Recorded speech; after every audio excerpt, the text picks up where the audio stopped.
Cuando se trata de un caso de una persona desaparecida, hay una expresión en la policía que en realidad no parece correcta.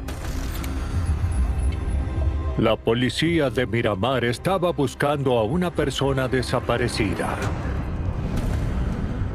Nunca había visto a ninguna agencia de policía intentar lo que la de Miramar hizo en este caso. La investigación los condujo a un campo lleno de basura, al cual registraron con perros especializados en rastrear cadáveres. Lo primero que encontraron los perros fue un gran barril con capacidad de más de 200 litros en el medio del campo. Los perros se dirigieron rápidamente hacia el barril y alertaron su presencia. La policía abrió el barril y en su interior encontraron algo espantoso. Soy el detective Danny Smith del Departamento de Policía de Miramar. Estudié psicología en la universidad y mi intención era trabajar algunos años en la policía para luego pasar al FBI. Curiosamente, terminó gustándome tanto estar en el Departamento de Policía de Miramar que nadie podrá sacarme de aquí. Llevo 14 años trabajando en este lugar y el caso sobre el cual hablaré me perseguirá en mis recuerdos por el resto de mi vida.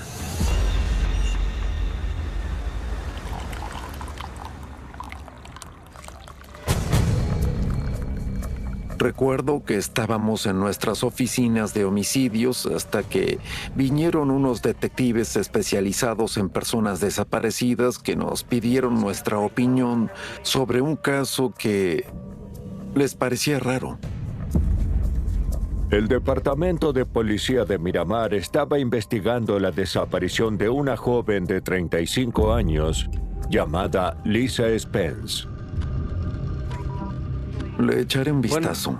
La familia de Lisa llamó desesperada, diciendo que algo no estaba bien.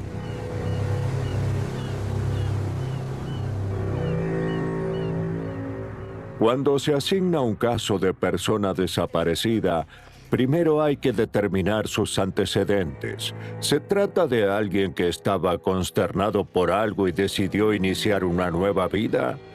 ¿O alguien cercano le hizo daño? El primer paso fue recurrir a sus personas más cercanas. En este caso eran sus familiares, pero no estaban en el sur de Florida, sino lejos. Pero pude hablar con la hija de Lisa. ¿Hola? Lisa Spence era de Trinidad y Tobago. Ahí conoció a su novio, Paul Edwards, en 2006, en Trinidad. Un tiempo después, ambos se mudaron al sur de Florida. Así que ella estaba allí con él.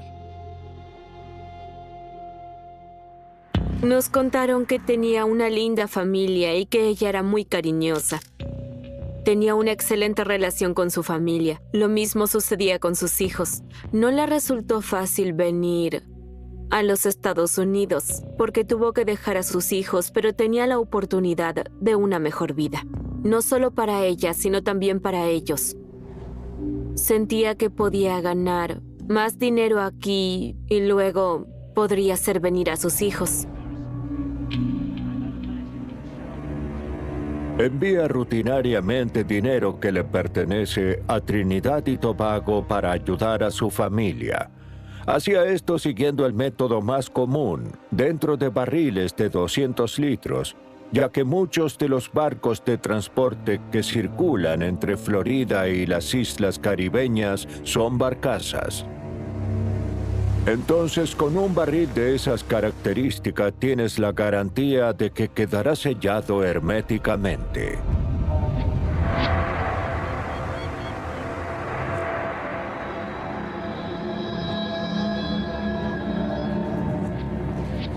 Lisa tenía una relación muy cercana con su hija. Eran más amigas que madre e hija, se hablaban seguidos y compartían sus vidas constantemente. La hija contó que Lisa la llamó el 7 de octubre diciéndole que estaba por salir del trabajo e iba a llamarla cuando llegase a esa casa. Pero esa llamada nunca ocurrió. De repente, ella desapareció en un campo de basura. El 10 de octubre seguía sin llamar a su hija ni a ningún otro miembro de su familia. El punto máximo de sospecha llegó cuando su hija cumplió 18 y Lisa no la llamó para saludarla ni decirle feliz cumpleaños. Eso era algo sumamente alarmante. Solo había una razón por la que no hubiese llamado, no haber podido hacerlo. Estábamos ante el peor de los casos. Así que indudablemente teníamos que ponernos a investigar. Persona desaparecida. Mi compañero John Seller y yo comenzamos a trabajar en el caso. Trabajé en algunos casos de personas desaparecidas convertidos en homicidios. Y este sin dudas parecía tratarse de uno de ellos. El plan consistía en hablar con las personas más cercanas a Lisa y comenzar a trabajar desde ahí. Paul Edwards, el novio con quien ella convivía, era la primera persona con quien queríamos hablar para tener una idea de dónde podía estar Lisa. Paul Edwards contó que estaba en pareja con Lisa desde hacía 9 años. ¿Ustedes están casados o...? No estamos casados. Paul Edwards consideró a su relación con Lisa como conflictiva. Hemos tenido nuestras peleas. Edwards contó que habían estado peleándose y discutiendo. Desde el fin de semana del Día del Trabajador, habíamos estado hablando de que ella se iba a ir debido a algunos problemas que habíamos tenido. Nos contó que la relación entre ambos se desmoronó, por lo que Lisa quería irse. Él esperaba que ella cambiase de opinión. Le dije que iba a darle su espacio para que hiciera lo suyo, así que me fui del departamento. Cuando regresé, ni ella ni sus cosas estaban ahí. Fue decepcionante porque intenté hacer las cosas bien durante muchos años, pero no funcionaron. Él la amaba, pero ella aparentemente ya no lo quería más. Luego él mencionó que sentía que Lisa tenía una faceta secreta en su vida. ¿Se guardaba muchos secretos? Es alguien que puede cerrarse si quiere. Eso creo. ¿Apartándote? Sí. Le sugirió a Smith hablar con los compañeros de trabajo de ella, ya que podían saber más cosas. Lisa Spence trabajaba en 2 lugares, en una tienda de insumos de belleza y en un pequeño supermercado. Como Lisa no tenía familia aquí, sus compañeros de trabajo eran con quien más se relacionaba, ya que eran personas a las que podía contarles cosas.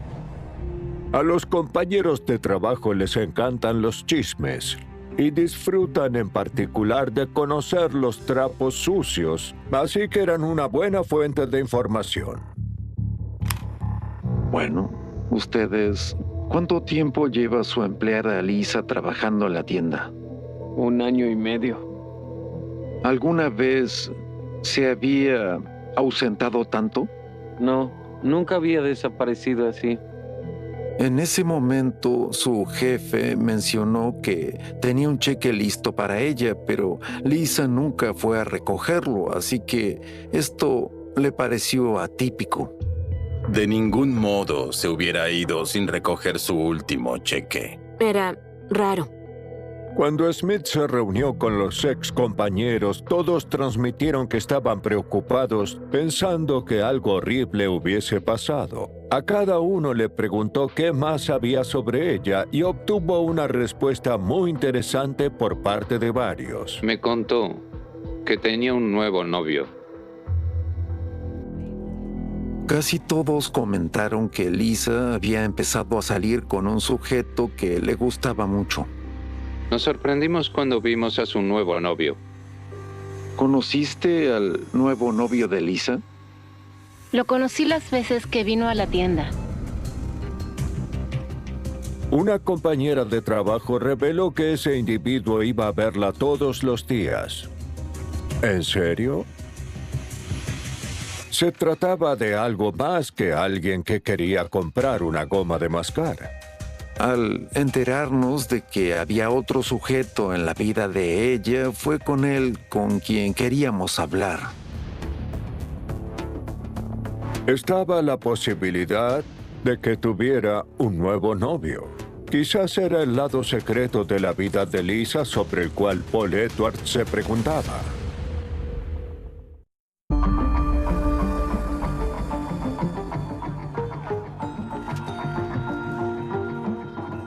Lisa Spence tenía un amor secreto, llevándola a buscar un nuevo nido con esa persona. Era posible. De todos modos, no podía pasarse por alto la preocupación de que ella no estuviera viva. ¿Qué estaba pasando aquí?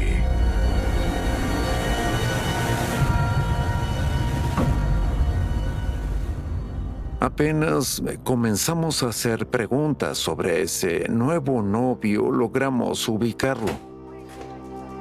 Los compañeros dijeron que su nombre era Max Lewis. Lo contactamos y él nos dio información. ¿Recuerdas cuándo hablaste con Lisa por última vez?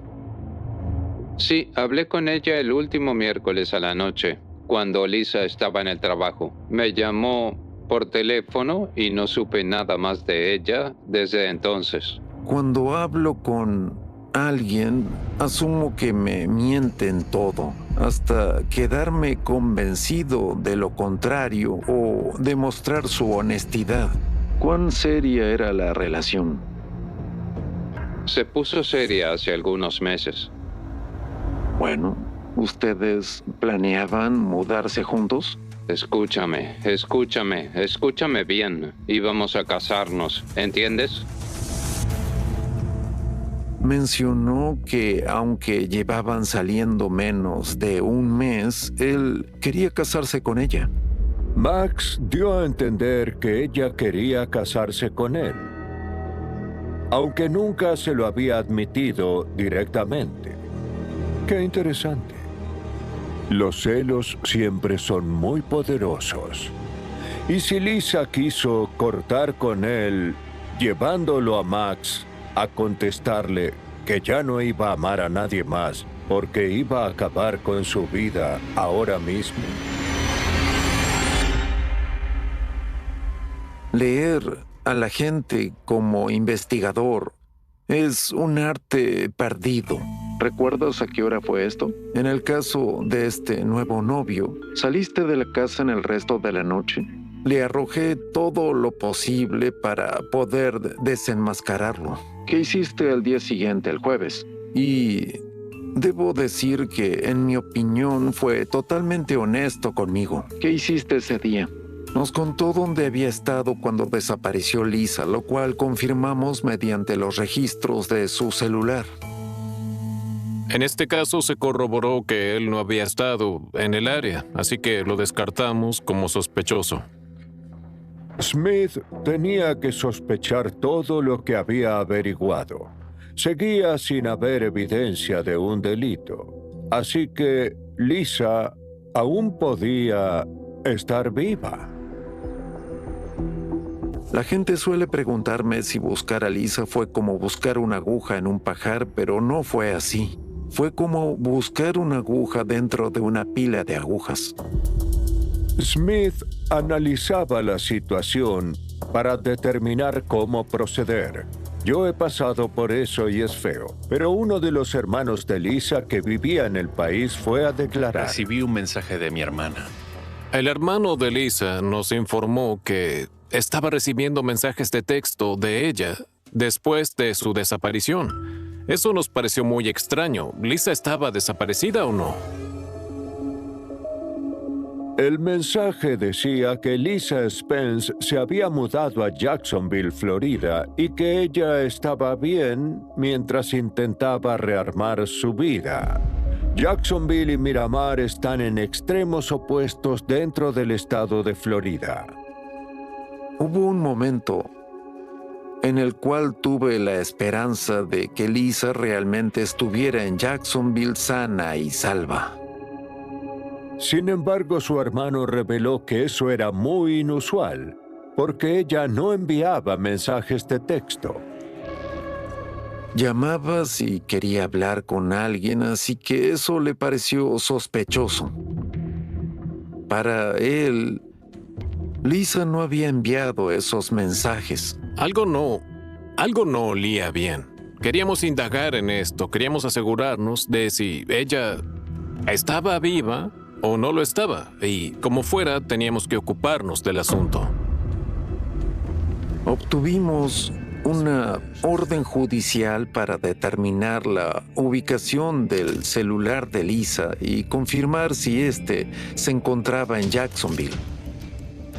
¿Dónde estaba pasando esto? ¿Estaba pasando en Jacksonville? ¿Estaba pasando en Miramar, en California? ¿Estaba pasando en Trinidad?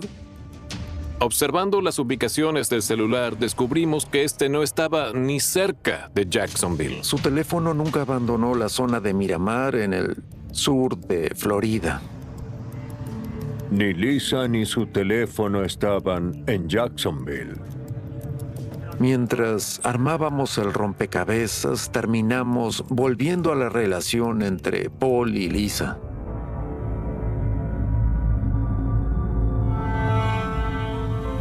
Smith siguió hablando con amigos y conocidos que ella tenía en el trabajo, y Lisa solo les había hablado sobre lo infeliz que estaba con Paul Edwards. Tal vez los amigos cercanos de ella iban a revelar si era una relación abusiva.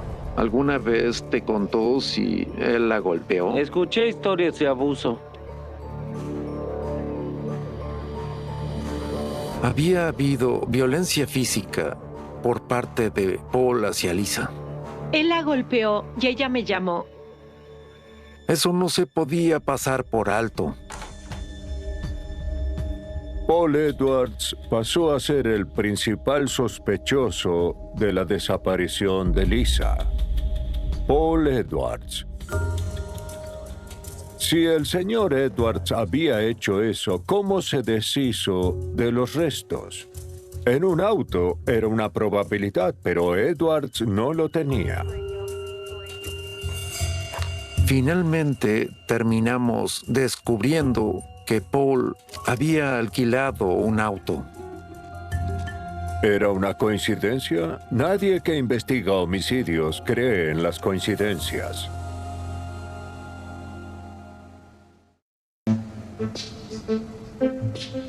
Ubicamos el auto alquilado que él había devuelto y buscamos todo lo que podíamos encontrar en él, evidencia forense posible de pelo, sangre o lo que sea.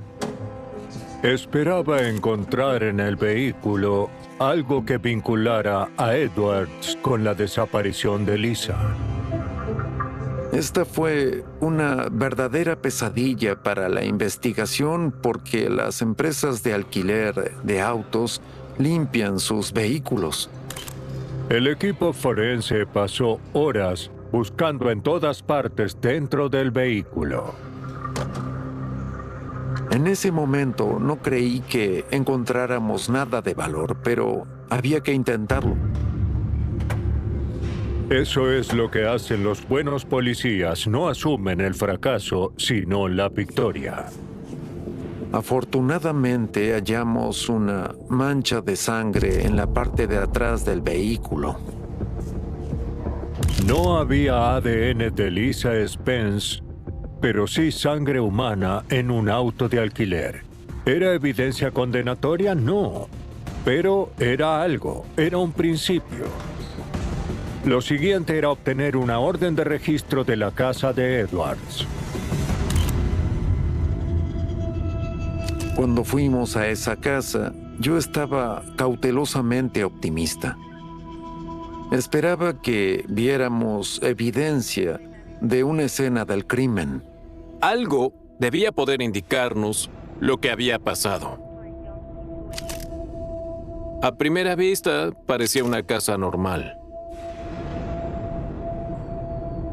Quedé un poco decepcionado. Realizando una minuciosa búsqueda en el baño, hallaron algo debajo del tocador.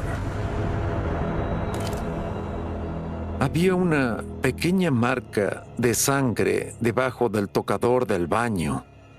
La ubicación era interesante porque no es un sitio donde normalmente se halle sangre si te cortas el dedo en el baño, así que había una direccionalidad. La dirección de esa salpicadura comenzaba en el piso y subía por el tocador. Era una mancha de proyección generada por un instrumento que podía ser una porra o un cuchillo. Era muy probable que algo horrible le hubiese pasado a Lisa Spence en el baño de Paul Edwards.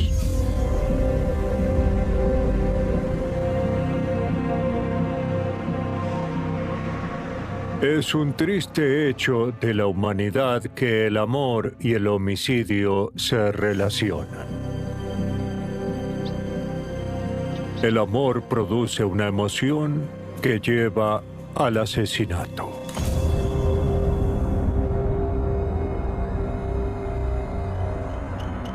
La mejor evidencia en esta casa fue la de sangre que iba desde el piso hacia el tocador en el baño. Eso nos indicaba que podíamos estar en una escena del crimen.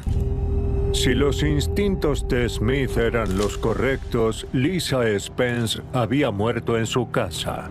¿Quién más había estado ahí? Paul Edwards, quien pasó a ser el principal sospechoso. Sin embargo, no podíamos esposarlo. No había forma de obtener ADN de un cepillo de dientes, un desodorante, un cepillo para el pelo. Nada de lo que había pertenecido a Lisa se encontraba en la casa. Todavía no había ADN ni tampoco había cuerpo. Solo se contaba con evidencia circunstancial que no bastaba para realizar un arresto. No obstante, si Lisa Spence ya no estaba viva, los mensajes que su hermano había recibido aparentemente habían sido enviados desde la tumba. A menos que otra persona tuviera su teléfono. ¿Paul tenía el teléfono de ella? Teníamos que investigarlo. Soy el detective Seller, policía de Miramar. Mi compañero, el detective Seller, sobresale con la tecnología y el hallazgo de información a través de fuentes electrónicas. Obtuvo los registros telefónicos de Paul Edwards. Observa esto. Rastré la ubicación del teléfono de Paul Edwards y también el de Lisa Spence. Y notamos que ambos sonaron al mismo tiempo en la torre. Eso era raro. El teléfono de Lisa y el de Paul se desplazaron por las mismas áreas al mismo tiempo. Y todo esto pasó luego de la desaparición de ella.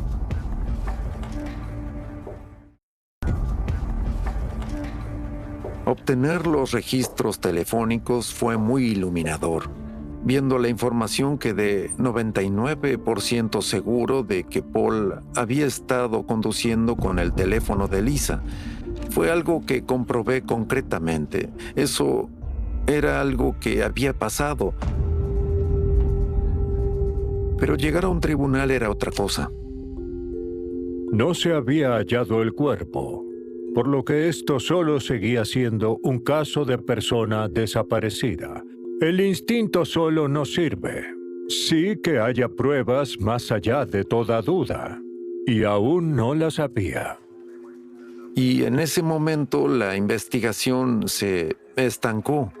No sabíamos qué más podíamos intentar para generar datos o evidencia. Es algo muy frustrante por lo que todos los detectives de homicidios hemos pasado. Tu experiencia generalmente te indica cuando estás ante el asesino, pero también tu experiencia te hace ver cuando no puedes demostrarlo. Saber algo y probarlo son dos cosas distintas. Yo les decía a mis detectives que no me dijeran lo que creían saber, sino lo que podían probar. Si no lo podían probar, no importaba lo que pensasen. Smith se encontraba en esta posición, la misma en la que todo detective de homicidios se ha encontrado alguna vez. ¿Cómo demostrar que era culpable? No era nadie más que él. ¿Cómo probarlo? Se reunieron con otros detectives y todos propusieron alternativas. Varios piensan más que uno. ¿Qué se podía hacer para que Edwards cayera? Quizás había que lograr que les mostrase dónde estaba el teléfono de Lisa.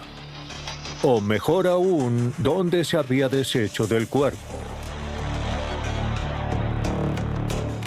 Surgió una idea que era muy simple.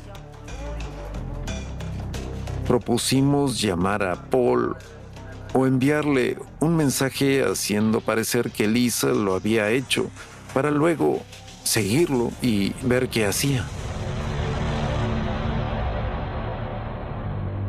¿Qué iba a hacer creyendo que había recibido un mensaje de ultratumba? Eso podía enloquecerlo. Cuando alguien entra en pánico, hace cosas que normalmente no haría. El miedo es tu amigo cuando eres policía y puedes hacer que lo sientan. Una de las ideas que se le ocurrió a Danny fue clonar su teléfono.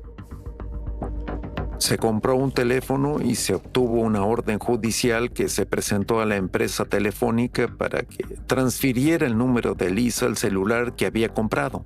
Entonces, al enviar un mensaje de texto, figuraba como si fuera de Lisa, desde el número de teléfono de ella. Lo que pensé entonces fue, al menos intentémoslo. ¿Qué podemos perder? Nunca había visto a ninguna agencia de policía intentar lo que la de Miramar hizo en este caso.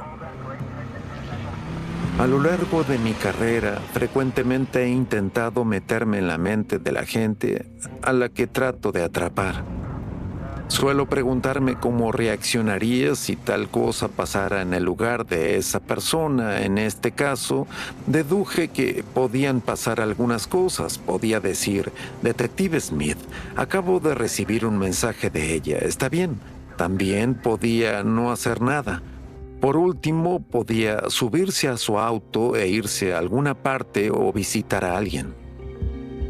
Lo que esperábamos es que estos mensajes lo impulsaran a conducirnos al cuerpo. Cuando llegó el momento de enviarle el mensaje de texto a Paul, pensé en cómo ella podía enviar uno. La importancia de escribir el mensaje correctamente era clave.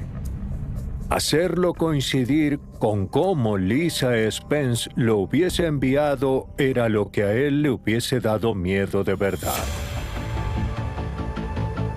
Notamos que los mensajes de texto que recibía de Lisa tenía errores ortográficos, así que partí de esa idea. Se me ocurrió que hubiese una palabra que no fuera gramaticalmente correcta. Mi idea fue escribir «espere a que mejorase». No espera a que mejore, sino espera a que mejorase. Era el momento de la verdad. Había que ver si Paul mordía el anzuelo.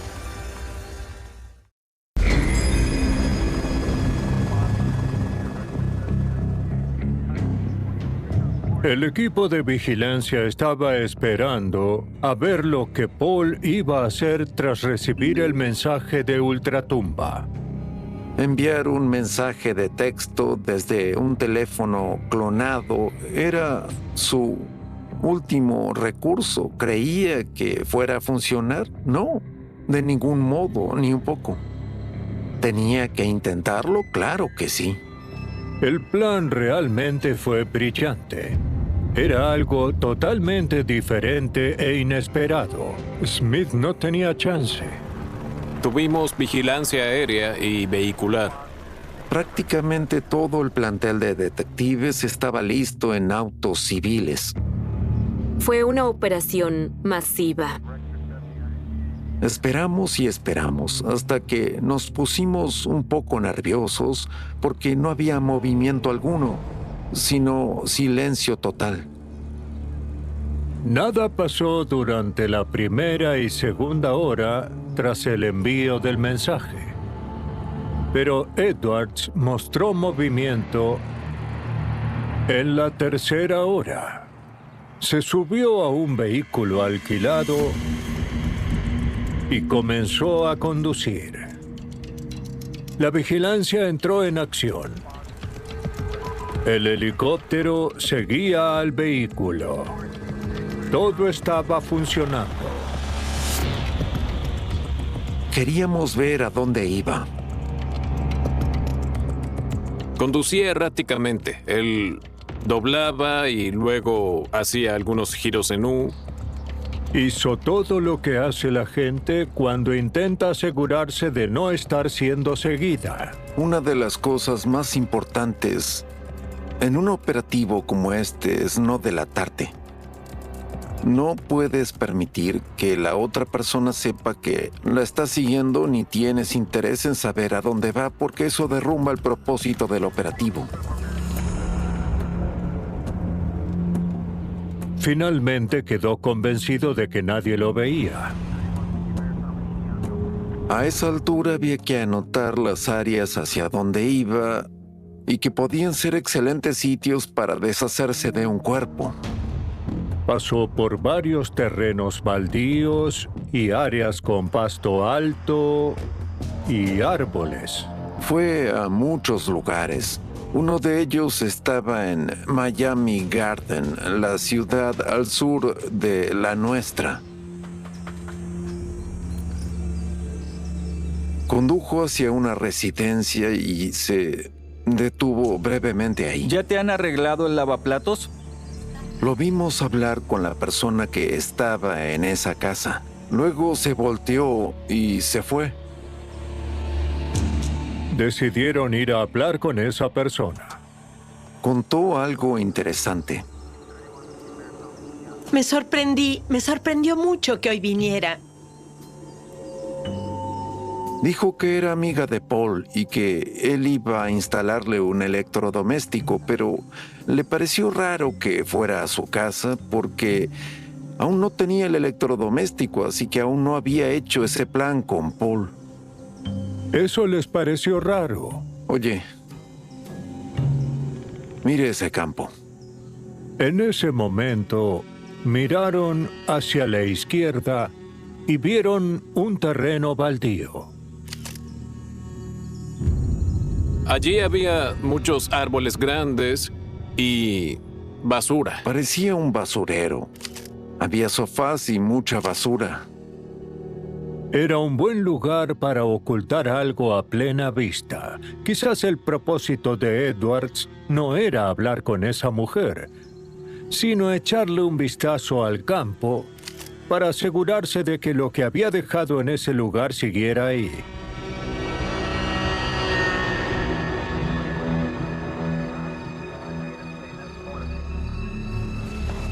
Armamos un equipo de búsqueda compuesto por varios detectives y también por un perro especializado en detectar cadáveres. Recuerdo que el departamento de detectives me contactó pidiéndome que fuera junto a la canina Jules. Los perros especializados en cadáveres son distintos a los de búsqueda. Están entrenados en detectar el olor de los restos humanos. Encuentran cuerpos enterrados solo con su nariz. Sailor y yo llegamos y recuerdo que había un árbol enorme, además de buitres dando vueltas sobre nuestras cabezas. Nunca olvidaré cuando él me dijo que sentía que ahí estaba por el camino correcto. No me pregunten por qué, pero tenía la sensación de que allí íbamos a hallar el cuerpo. Yo creía que de ningún modo iban a encontrar nada ahí. Había hectáreas, hectáreas, hectáreas y hectáreas de terreno. Recuerdo como si hubiese sido ayer que ni bien le abrieron la puerta, el perro fue hacia un árbol grande y se sentó frente a un barril. La canina Jules empezó a cambiar su comportamiento para detectar el olor. Pensé, oh, por favor, tenemos algo aquí.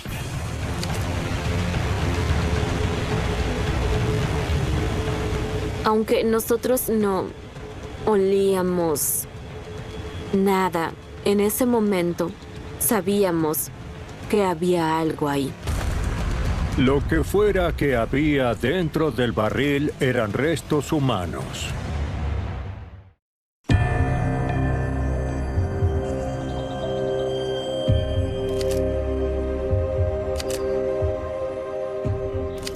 El barril tenía 200 litros de capacidad. Como se usa comúnmente para el transporte de bienes, estaba muy bien asegurado. Era lo más hermético posible.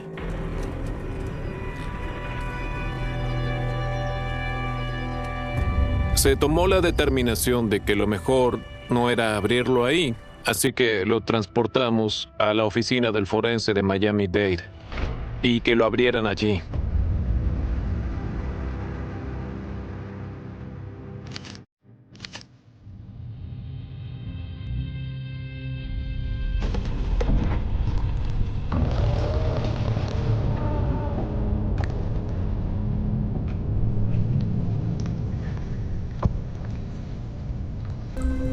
Entonces ellos abrieron el barril y pudimos verlos vaciar sus contenidos. Es un día que jamás podré olvidar. He pasado por cosas así y son muy desagradables. Ese hedor era algo que yo nunca había sentido.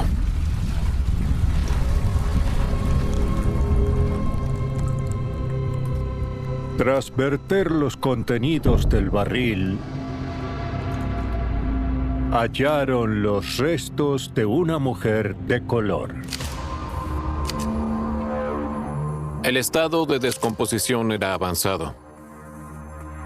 La herida obvia era la decapitación, pero no estaba la cabeza en el barril, solo estaba el cuerpo, del cuello hacia abajo.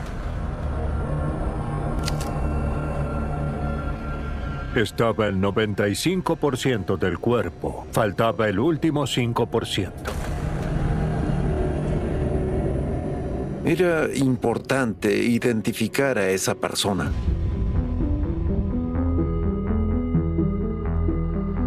Era muy probable que se tratara de Lisa, pero íbamos a estar seguros de eso haciendo la prueba de ADN.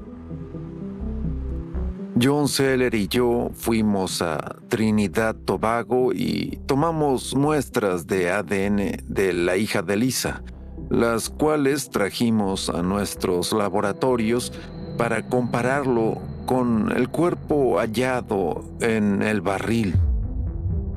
Los informes del laboratorio terminaron confirmando que el cuerpo en el barril era efectivamente el de Lisa Spence.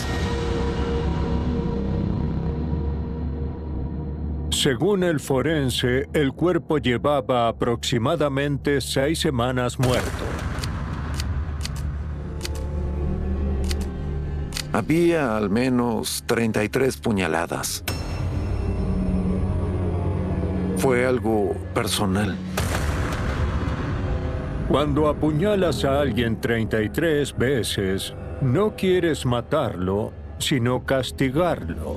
Lo consideras responsable de tu ira y te vengas de esa persona con cada puñalada que das en su cuerpo. Debido a la cantidad de puñaladas, la dejaron casi decapitada. No creo que se le haya cortado la cabeza para que entrara en el barril. Esto fue obra de un monstruo violento. Una vez que Lisa fue identificada, volvimos a recurrir a la sangre tomada del auto que Paul Edwards había alquilado y resultó ser de Lisa Spence, al igual que la encontrada en el baño. No teníamos duda que era la sangre de Lisa Spence. Ya teníamos suficiente para hacer un arresto. La evidencia contra el señor Edwards era abrumadora. Era él, nadie más. Solo él.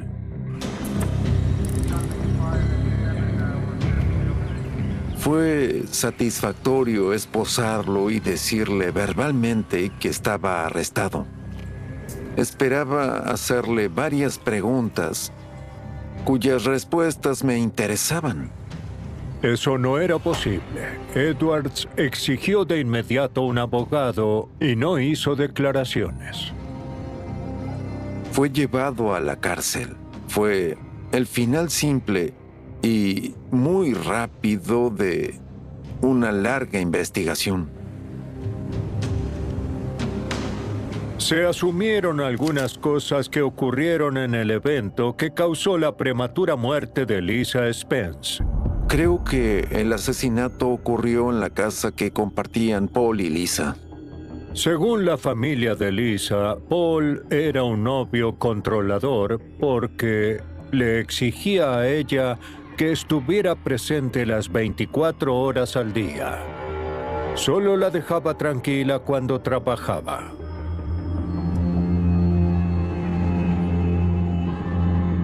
Y en algún momento ella decidió, irse. En base a la evidencia disponible, es probable que Paul Edwards haya perdido el control en un ataque de furia. ¡Estoy harta! ¿Estás harta?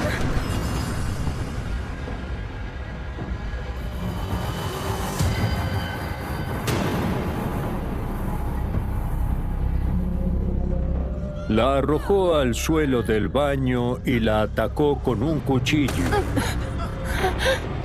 apuñalándola tanto que se desmembró su cabeza. Fue un homicidio con rabia.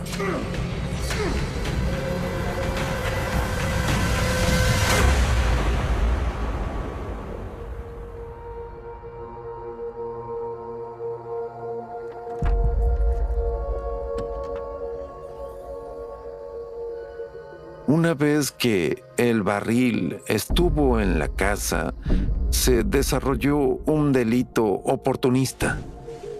Lisa Spence terminó dentro del barril mediante el cual iba a llevarle dinero a su familia y abandonada en un terreno baldío donde arrojaban basura.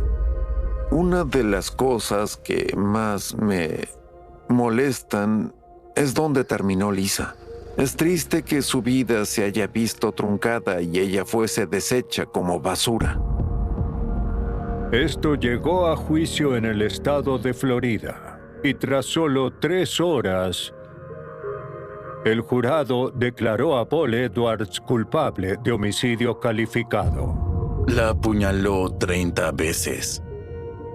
Podías observarlo y notar que no hay rastro de humanidad en él. Recuerdo que cuando describían las puñaladas, él se ponía las manos sobre la cabeza durante el testimonio. Era algo así. Y te preguntabas, ¿estaría reviviéndolo? Probablemente. ¿Sentiría vergüenza? No lo creo. El juez lo condenó a cadena perpetua en el estado de Florida. Aunque la investigación concluyó positivamente para los investigadores, nunca pudimos encontrar las pertenencias de Lisa como su celular. Tampoco hallamos su cabeza. Pienso que eso sigue atormentando a todos los investigadores que trabajaron en el caso hasta el día de hoy. Los detectives que se ocuparon de este caso hicieron un gran trabajo porque salieron de la norma. La innovación suele dar buenos resultados. Un hombre malvado está ahora tras las rejas y nunca más lastimará a nadie. Punto final. Lisa Spence era una persona muy querida y toda La carretera parisha Vaisha. A simple vista, aquella noche enero no tenía nada especial. El invierno había cubierto los campos de Castilla y León con ese silencio áspero que solo conocen los pueblos pequeños. El aire era frío, húmedo, y cada ráfaga de viento arrastraba el olor de la tierra mojada entre las parcelas que rodeaban Traspenedo.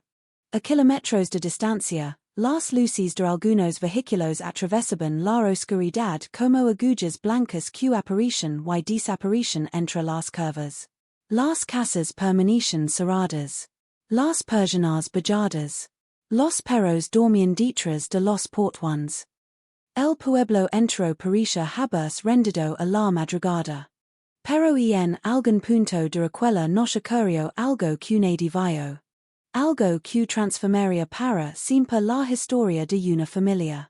Algo que convertiría un nombre corriente en uno de los casos criminales más discutidos de España.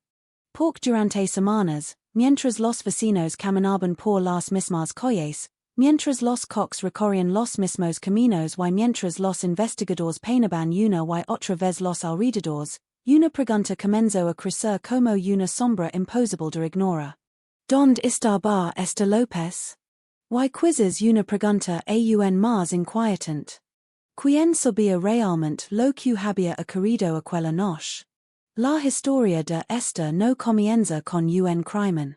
No comienza con una persecución. No comienza con una llamada de emergencia. Comienza con una noche aparentemente normal. Una de esas noches que se viven miles de veces en pueblos pequeños donde todos creen conocer a todos. Donde los rostros son familiares. Donde los secretos parecen imposibles. Y donde precisamente por eso, cuando algo terrible sucede, el golpe resulta mucho más profundo. La madrugada del 13 de enero de 2022 se convirtió en una frontera invisible. Antes de ella existía una mujer de 35 años con sueños, rutinas, amistades y proyectos. Después de ella solo quedaron preguntas. Preguntas que se acumularon durante días. Preguntas que se transformaron en sospechas. Preguntas que terminaron señalando a personas concretas. Preguntas que todavía años después continúan resonando en juzgados, informs periciales y conversations familias. Porque casos que se resuelven rapidamente. Y hay otros que parecen resistirse a la verdad. Casos donde cada respuesta aba dos nuevas incógnitas. Casos donde la ausencia pesa más que cualquier evidencia. Casos donde los investigadores creen estar cerca de la solución una y otra vez, solo para descubrir que todavía falta una pieza. La desaparición de Esther López fue uno de esos casos. Durante los primeros días, la esperanza seguía viva. Los vecinos se organizaron. Los voluntarios recorrieron caminos rurales. Los equipos de búsqueda inspeccionaron terrenos, cunetas y campos. Los helicópteros observaron desde el aire. Los perros especializados rastrearon olores entre la vegetación. La imagen de esta apareció en carteles, redes sociales y medios de comunicación. Su rostro comenzó a multiplicarse. Una fotografía tras otra. Una petición tras otra. Una sola idea. Encontrarla. Pero conforme avanzaban las horas, la preocupación comenzó a transformarse en miedo. Porque el tiempo es cruel en las desapariciones. Cada minuto añade incertidumbre. Cada día erosiona la esperanza. Cada nos obliga a imaginar escenarios que nadie quiere contemplar. La familia esperaba noticias. Una llamada. Una pista. Un mensaje. Cualquier cosa. Algo que rompiera el vacío. Sin embargo, el silencio continuaba creciendo. Y el silencio, en ocasiones, puede ser más aterrador que cualquier respuesta. Mientras tanto, los investigadores intentaban reconstruir los últimos movimientos de esta. ¿Con quién había estado? ¿Qué había hecho? ¿Quién fue la última persona que la vio? ¿Cuál fue exactamente el recorrido de aquella noche? Al principio, las respuestas parecían relativamente sencillas. Había salido. Había perdido tiempo con conocidos. Había regresado hacia traspinado. Y después. Nada. Un vacío. Una grieta en la línea temporal. Un instant donde la historia parecía desaparecer. Los agents comenzaron a examinar testimonios. Compararon horarios. Verificaron desplazamientos. Analizaron teléfonos.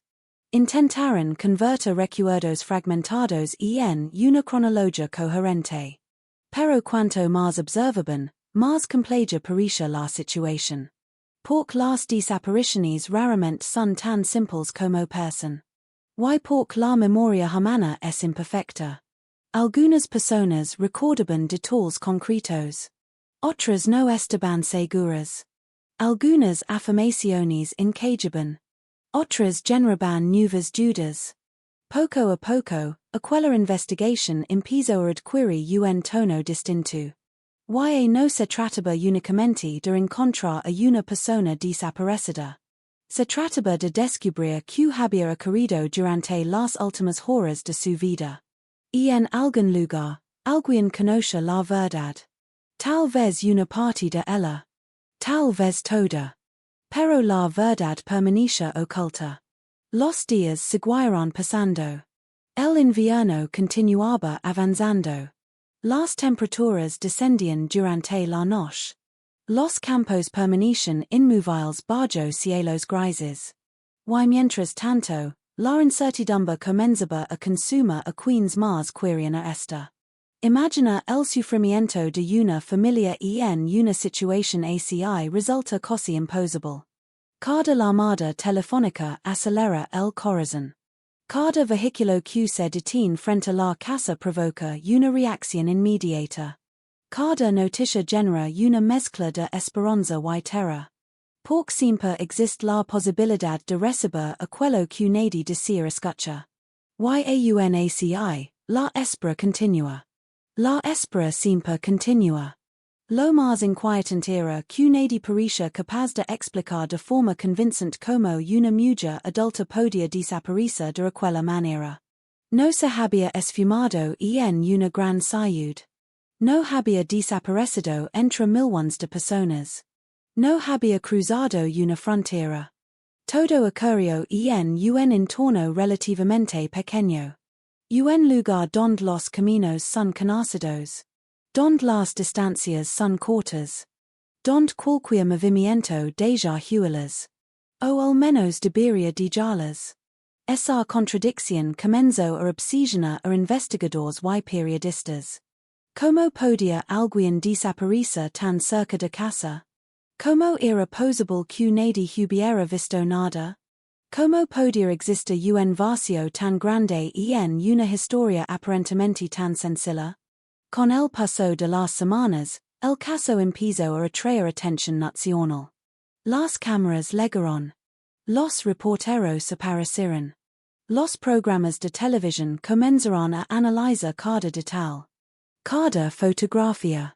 Cada declaración. Cada rumor.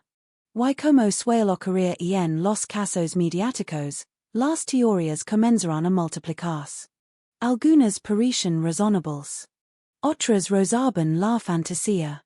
Pero todas nacen de la misma necesidad humana. Encontrar una explicación. Porque el misterio incomoda. La incertidumbre duele. Y cuando una persona desaparece sin dejar respuestas, la imaginación ocupa inevitablemente el espacio vacío.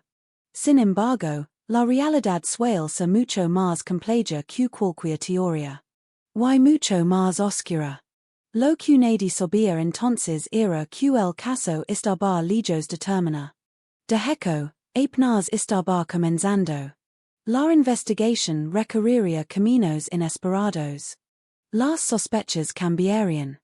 Los informes forenses abrirían nuevas líneas de análisis. Las preguntas sobre un posible atropello, una omisión de auxilio y un posterior encubrimiento comenzarían a tomar forma. Y una figura aparecería repetidamente en el centro de la historia. Un hombre cuyo nombre acabaría asociado para siempre al caso.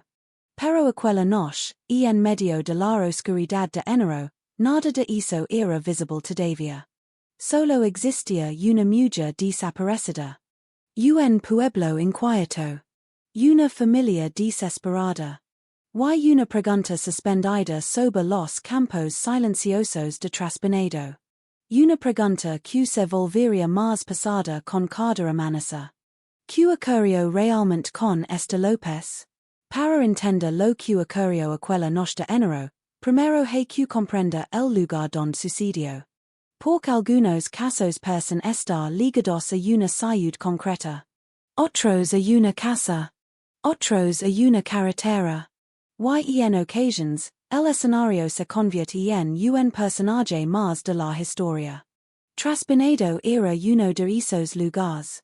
Un pequeño municipio de la provincia de Valladolid donde la vida transcurría a un ritmo distinto al de las grandes ciudades. Ali los días parecían más largos, las rutinas más previsibles y las relaciones humanas más estrechas. Las personas crecen viendo las mismas calles, saludando a los mismos vecinos y compartiendo los mismos espacios durante décadas. En un pueblo así, la sensación de seguridad forma parte de la vida cotidiana. Las puertas se cierran, pero no siempre con llave. Los niños juegan en las plazas. Los vecinos saben quién vive en cada casa. Y cuando un coche desconocido atraviesa una calle poco transitada, alguien suele notarlo. Traspenado estaba rodeado por extensiones de campo castellano que parecían no terminar nunca. Durante el invierno, aquellos paisajes adquirían un aspecto austero y casi melancólico.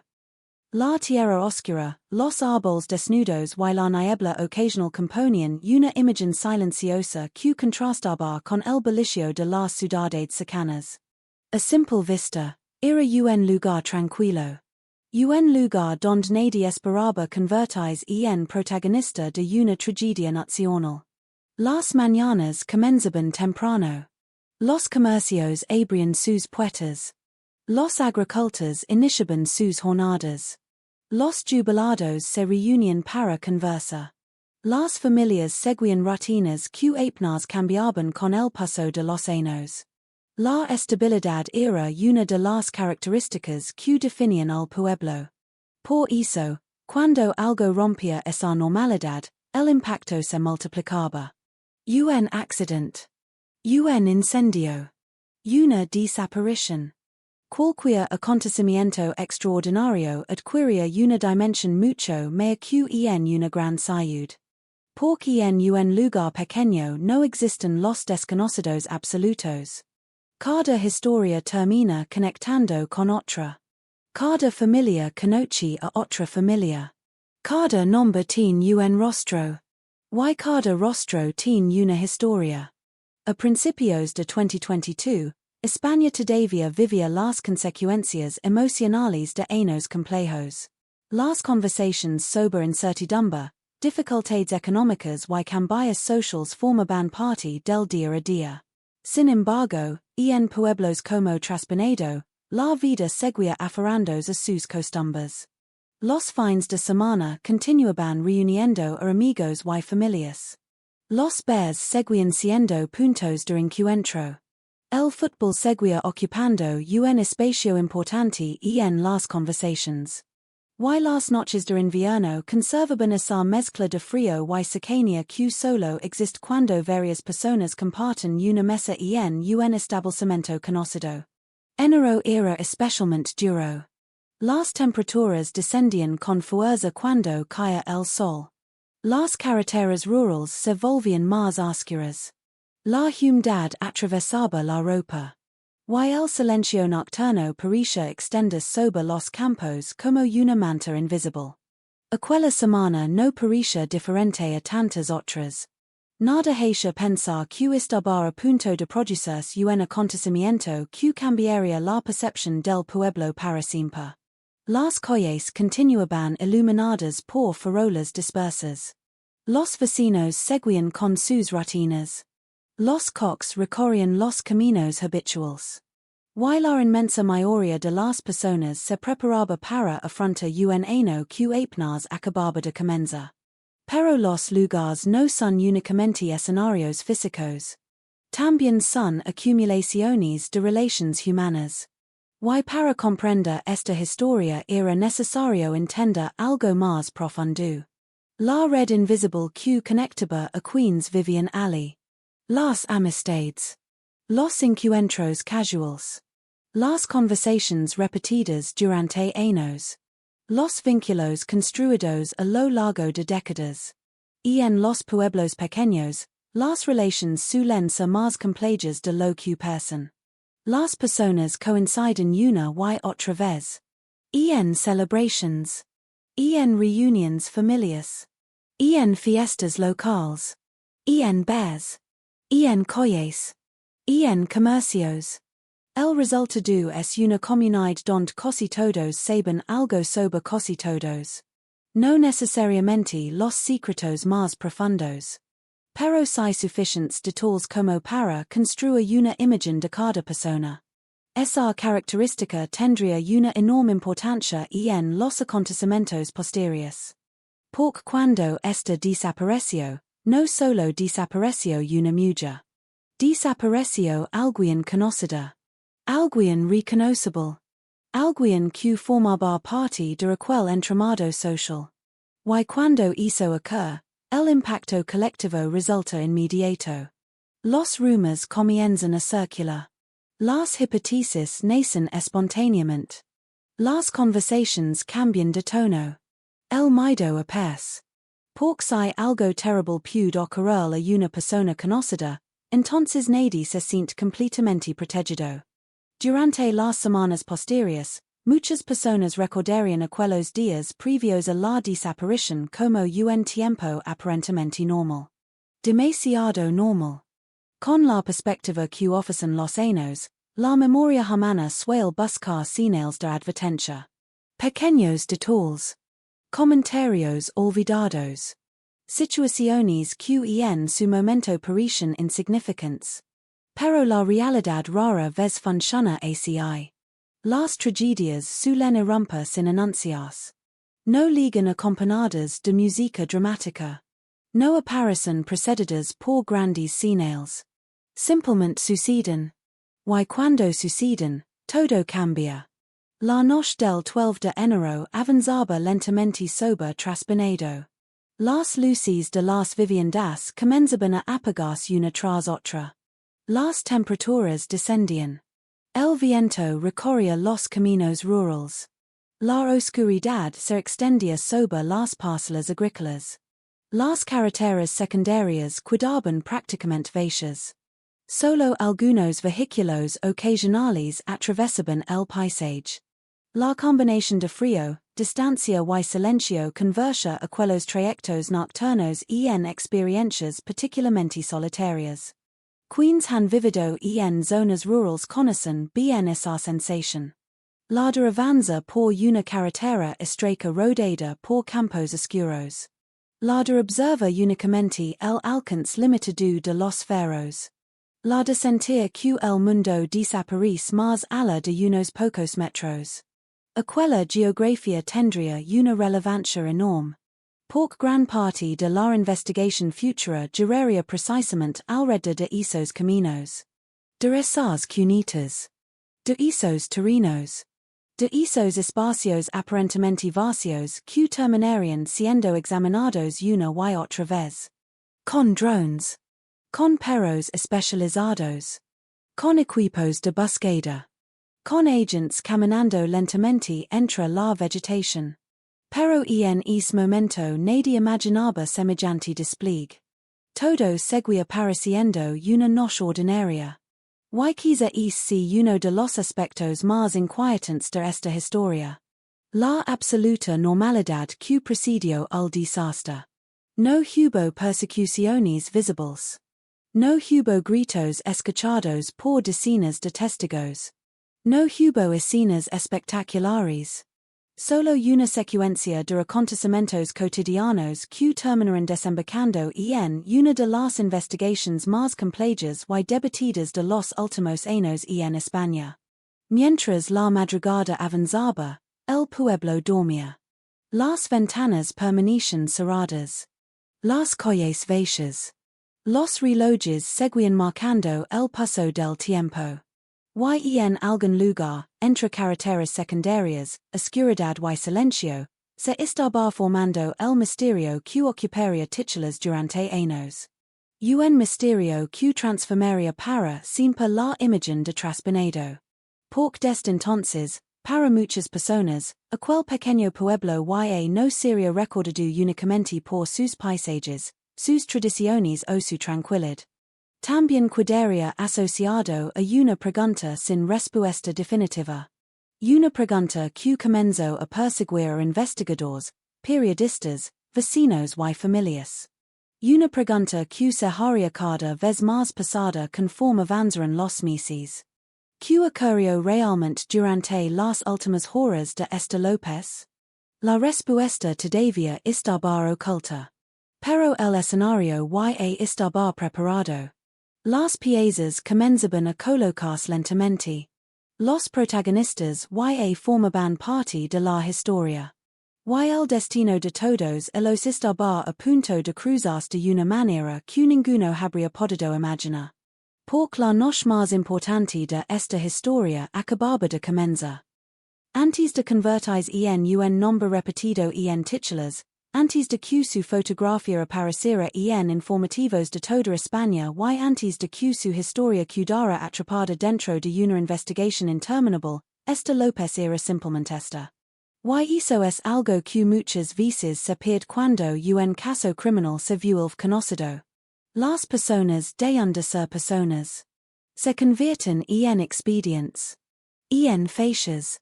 En pruebas forenses. En reconstrucciones judiciales. En estadísticas. Pero detrás de cada caso existe una vida completa. Una vida formada por recuerdos, sueños, amistades, rutinas y pequeños momentos cotidianos que jamás aparecen en los informes policiales. Para su familia, esta no era una víctima. Era una hija. Una hermana. Una amiga. Una presencia constante en la vida de quienes la conocen. Tenía 35 años cuando desapareció. 35 años llenos de experiencias, decisions, alegrías y dificultades como cualquier otra persona. Había crecido en aquel entorno donde las estaciones marcaban el ritmo de los años y donde los vínculos personales solían durar toda la vida. Conoce las calles de trasbornado deste que era niña. Había visto cambiar negocios, crecer generations y transformarse lentamente el pueblo. Muchas personas podían reconocerla al instante. Era uno de esos rostros familiares que forman parte del paisaje humano de una comunidad pequeña. No hacía falta presentaciones. No hacía falta explicar quién era. Su nombre ya tenía significado para quienes compartían aquel entorno. Quienes la conocieron la describían como una mujer cercana, sociable y con carácter propio. No era una persona que pasara desapercibida. Tenía opinions. Tenía amistades. Tenía una manera particular de relacionarse con los demás. Como ocurre con cualquier ser humano, también tenía preocupations, desafíos y momentos complicados. Pero eso formaba parte de la normalidad de la vida. Nada hacía pensar que acabaría convirtiéndose en protagonista involuntaria de una historia tan oscura. Las mañanas de esta no eran especialmente diferentes a las de miles de personas en España. El despertador. El café. Las obligaciones. Las conversaciones cotidianas. Los mensajes en el teléfono. Las pequeñas tareas que construyen una existencia aparentemente ordinaria. Hay algo profundamente injusto en la forma en que una tragedia redefine una vida entera. Porque después de que ocurre algo terrible, todo lo anterior parece quedar eclipsado. Los años de experiencias desaparecen detrás de un único acontecimiento. Y sin embargo, para entender quién era esta, resulta necesario mirar más allá de la noche de su desaparición. Hay que observar a la mujer que existía antes. La mujer que ría con sus amigos. La mujer que hacía planes. La mujer que imaginaba su futuro. La mujer que tenía una familia que la esperaba. En las fotografías difundidas durante la búsqueda se veía una sonrisa natural. Una expresión que transmitía cercanía. Con el paso de los días, aquellas imágenes comenzaron a aparecer en todas partes. En redes sociales. En carteles. En pantallas de televisión. En periódicos. Cada fotografía se convirtió en una súplica silenciosa. Cada imagen parecía formula la misma pregunta. ¿La han visto? Pero antes de convertirse en símbolo de una búsqueda nacional, esas fotografías simplemente formaban parte de una vida. Recuerdos compartidos. Momentos familiares. Instantes felices congelados en el tiempo.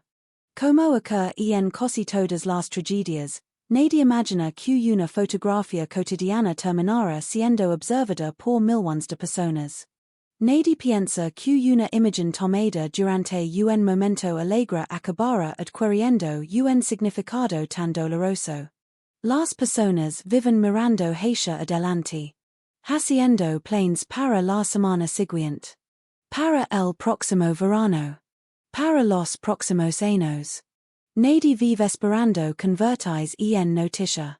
La vida de esta estaba compuesta por esas mismas expectativas normales. Nada extraordinario. Nada que llamara especialmente la atención. Y precisamente por eso su desaparición resultó tan impactante. Porque podía haber sido cualquiera. Porque representaba la normalidad. Porque su historia rompía la sensación de seguridad que muchas personas asociaban con los pueblos pequeños. Quienes convivían con ella conocen gestos que jamás aparecerían en los documentos judiciales. Pequeñas costumbres. Expresiones habituales. Formas de habla. Detalles aparentemente insignificantes que construyen la identidad de una persona. La verdadera identidad. No la identidad reducida por una investigación criminal. No la identidad transformada en evidencia. Sino la identidad humana. La que permanece en la memoria de quienes la quisieran. Conforme avanzo la búsqueda, esos recuerdos comenzarán a adquirir un valor especial. Cada conversación parada parecia importante. Cada encuentro cotidiano se transformaba en un tesoro emocional. Muchas familias que han atravesado desapariciones describen una experiencia similar. La memoria comienza a trabajar de manera obsesiva. Se revisan detalles. Se reconstruyen días enteros. Se buscan significados ocultos. Se intenta encontrar algo que permita comprender lo ocurrido. Pero la mayoría de las veces solo aparecen más preguntas. La familia de esta también se enfrentó a esa realidad. Mientras los equipos de búsqueda recorrían terrenos y carreteras, ellos convivían con una incertidumbre insoportable. Despertar cada mañana significaba enfrentarse nuevamente a la ausencia. Mira el teléfono. Espera una llamada. Espera noticias. Espera cualquier señal. La espera se convirtió en una forma de sufrimiento. Porque cuando alguien desaparece, el dolor tiene una naturaleza distinta. No existe una despedida. No existe una explicación. No existe un final. Solo existe un vacío. Un espacio suspendido entre la esperanza y el miedo. Y ese espacio puede resultar devastador. Mientras tanto, quienes conocen a esta intentaban comprender lo que estaba sucediendo. Las conversaciones cambiaron. Las rutinas cambiaron. El ambiente del pueblo cambió. Cada día sin respuestas aumentaba la sensación de inquietud. Las personas hablaban de ella. Recordaban anécdotas. Compartían recuerdos. Intentaban mantener viva la imagen de la mujer real detrás de los titulares. Porque la desaparición de una persona no solo afecta a una familia. También impacta en las amistades. En los vecinos. En los compañeros de vida. En todos aquellos que compartieron alguna parte de su camino. Con el paso de las semanas comenzó a producirse un fenómeno habitual en los casos mediáticos. La imagen pública de esta empezó a separarse de la persona que realmente había sido. La opinión pública conoce un nombre. Una fotografía. Una desaparición. Pero quienes la amaban conocen algo mucho más profundo. Conocen la suma de miles de momentos imposibles de resumir. Conocen las conversaciones privadas. Los abrazos. Las celebrations. Las preocupations. Los sueños. Y esa diferencia resulta fundamental. Porque detrás de cada investigación criminal existe una perdida humana real. No una historia de ficción. No un episodio de entretenimiento. No un misterio abstracto. Una perdida. Una ausencia. Una vida interrumpida. Durante aquellos días iniciales, la familia todavía conservaba esperanza. Una esperanza frágil. Dolorosa. Pero esperanza al fin y al cabo. La posibilidad de que esta apareciera. La posibilidad de que existiera una explicación. La posibilidad de que todo terminara. Sin embargo, el paso del tiempo comenzó a erosionar esa ilusión. Las horas se transformaron en días. Los días en semanas. Y cada jornada sin respuestas aumentaba la angustia. Las noches eran especialmente difíciles. La oscuridad parecía amplificar los pensamientos. Las preguntas. Los miedos. Las posibilidades más terribles. Porque cuando no existe información suficiente, la imaginación llena los espacios vacíos. Y la imaginación humana rara vez es amable. A medida que la búsqueda continuaba, la figura de esta adquiría una presencia constante en la vida pública. Su nombre aparecia repetidamente. Su imagen seguía circulando. La sociedad comenzaba a conocer su historia. Pero al mismo tiempo, para quienes la habían conocido de verdad, seguía siendo simplemente esta. No una víctima. No un caso. No un expediente. Una persona. Una mujer cuya ausencia había dejado una herida abierta. Y mientras España empezaba a preguntarse qué había ocurrido, la realidad era mucho más simple y mucho más dolorosa. Una familia seguía esperando. Una silla seguía vacía. Un teléfono seguía sin sonar. Una madre seguía mirando la puerta. Un padre seguía esperando noticias. Amigos seguían revisando recuerdos. Y en medio de toda aquella incertidumbre, una pregunta comenzaba a volverse insoportablemente pesada. Si esta estaba en algún lugar, ¿por qué nadie podía encontrarla? La respuesta permanecía oculta. Pero el tiempo avanzaba.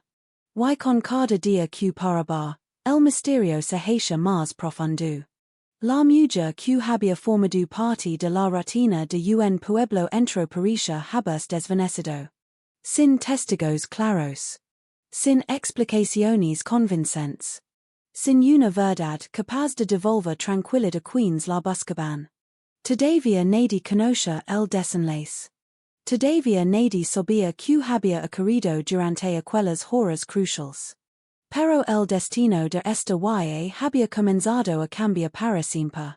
Y muy pronto, la noche de su desaparición dejaría de ser una simple ausencia. Se convertiría en el centro de una investigación que conmocionaría a todo un país. La noche del 12 de enero de 2022 comenzó como tantas otras noches de invierno en traspanado. No había señales de peligro. No existían presagios visibles. No había ninguna razón para pensar que aquellas horas acabarían convirtiéndose en el centro de una investigación que ocuparía titulares durante años. El pueblo respiraba con la calma habitual de una jornada entre semana.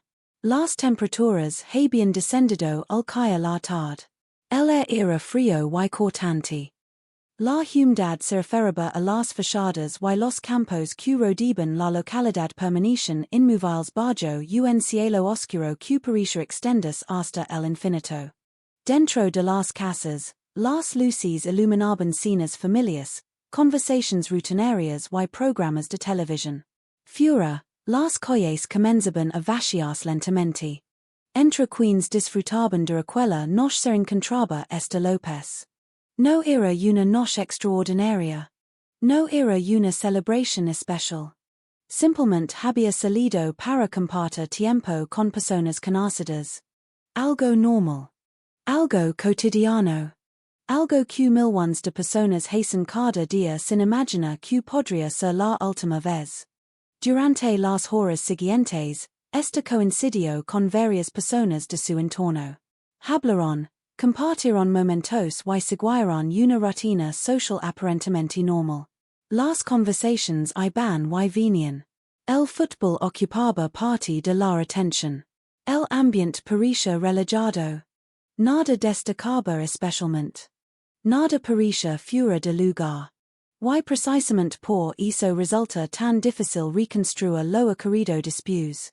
Porque los acontecimientos importantes suelen quedar grabados en la memoria. Pero las noches corrientes tienden a mezclarse unas con otras. Las personas no prestan atención a cada detalle. No memorizan cada minuto. No registran cada mirada. Simplemente viven. Y aquella noche, todos creen estar viviendo una noche más. Conforme avanzaban las horas, el frío se volvió más intenso.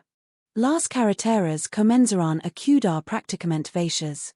Los vehículos eran cada vez menos frecuentes. Las ventanas iluminadas empezaban a apagarse una tras otra.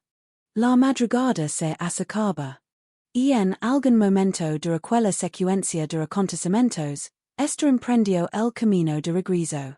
Esa parte de la historia se convertiría más tarde en uno de los elementos más analizados por los investigadores. Los testimonios indicaban que había viajado en un vehículo junto a otras personas. Las declaraciones posteriores intentarían reconstruir con precisión donde estuvo cada uno, que se dijo y cuáles fueron exactamente los movimientos realizados durante aquellas horas. Sin embargo, incluso en los disputas, algunos detalles continuarían siendo motivo de discusión. Lo que se parecía claro era que esta llegó a una zona cercana al restaurante La Mana. Era una referencia conocida para los habitantes de la zona. Un punto reconocible. Un lugar aparentemente ordinario. Un lugar que jamás habría llamado la atención de nadie de no ser por lo que ocurrió después. La madrugada estaba avanzada. El aire era cada vez más frío. La oscuridad dominaba completamente el paisaje.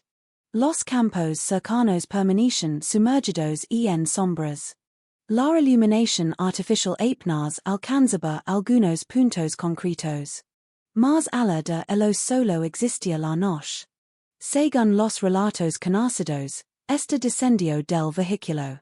Aquella acción, aparentemente simple, terminaría convirtiéndose en uno de los momentos más importantes de toda la investigación. Porque después de ese instant comienza el vacío. Un espacio de tiempo donde las certezas desaparecen. Un territorio dominado por hipótesis, interpretaciones y preguntas sin respuesta. Los investigadores dedicarían años a intentar comprender qué ocurrió exactamente después de que esta bajara de aquel coche. Comenzó a caminar. Hacia donde se dirige. Estaba sola. Alguien la observaba. Se cruzó con otra persona. Subió a otro vehículo. Sucedió algo inesperado en cuestión de minutos. Las respuestas permanecían ocultas. Y mientras más intentaban encontrarlas, más inquietante parecía el misterio. Porque la desaparición no ocurrió en medio de una gran ciudad. No ocurrió entre miles de desconocidos. No ocurrió en un lugar remoto e inaccesible. Ocurrió relativamente cerca de su entorno habitual. Cerca de lugares conocidos. Cerca de carreteras transitadas. Cerca de personas que teóricamente podían aportar información. Yaunaci, nadie parecía capaz de explicar qué había sucedido. Imaginemos por un momento aquella escena. Una mujer caminando durante una fría madrugada de enero. El vapor de su respiración mezclándose con el aire helado. El sonido distante de algún vehículo atravesando la carretera.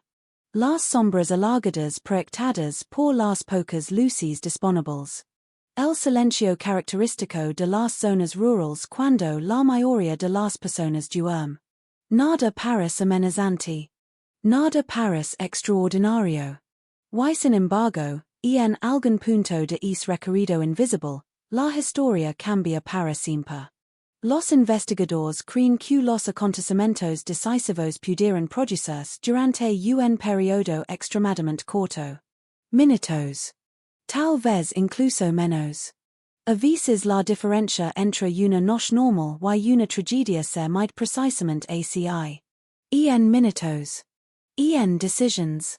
En actions impulsivas. En circunstancias imposibles de prever. Mientras Traspanedo dormía, el destino de esta comenzaba a alejarse de cualquier explicación sencilla. La reconstrucción posterior revelaría que las últimas horas estaban llenas de espacios vacíos. Y esos vacíos se convertirían en un problema enorme para quienes intentaban encontrar la verdad. Cada minuto sin testigos era una oportunidad para la incertidumbre.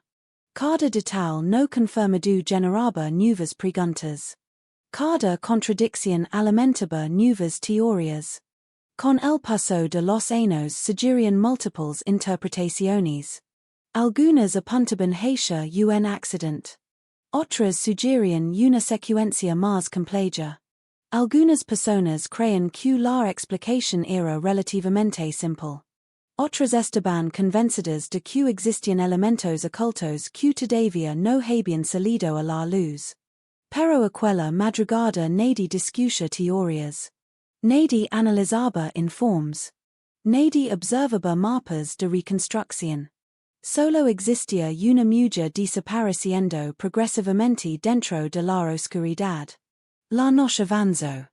Las horas continuaron transcurriendo. Los relojes siguieron marcando el tiempo. Y mientras eso ocurría, ninguna alarma sonó de inmediato. Nadie comprendió en aquel instant la magnitud de lo que estaba sucediendo. La desaparición de una persona rara vez se percibe como una desaparición en tiempo real. Al principio siempre existen explicaciones razonables. Quizá cambió de planes. Quizá decidió quedarse en otro lugar. Quizá se quedó sin batería. Quizá regresará en unas horas. La normalidad intenta imponerse. La mente busca respuestas tranquilizadoras. Pero llega un momento en que esas explicaciones dejan de funcionar. Y entonces aparece la preocupación. La verdadera preocupación. En las horas posteriores, quienes esperaban noticias de esta comenzaron a notar algo extraño. El contacto habitual no llegaba. Las respuestas no aparecían.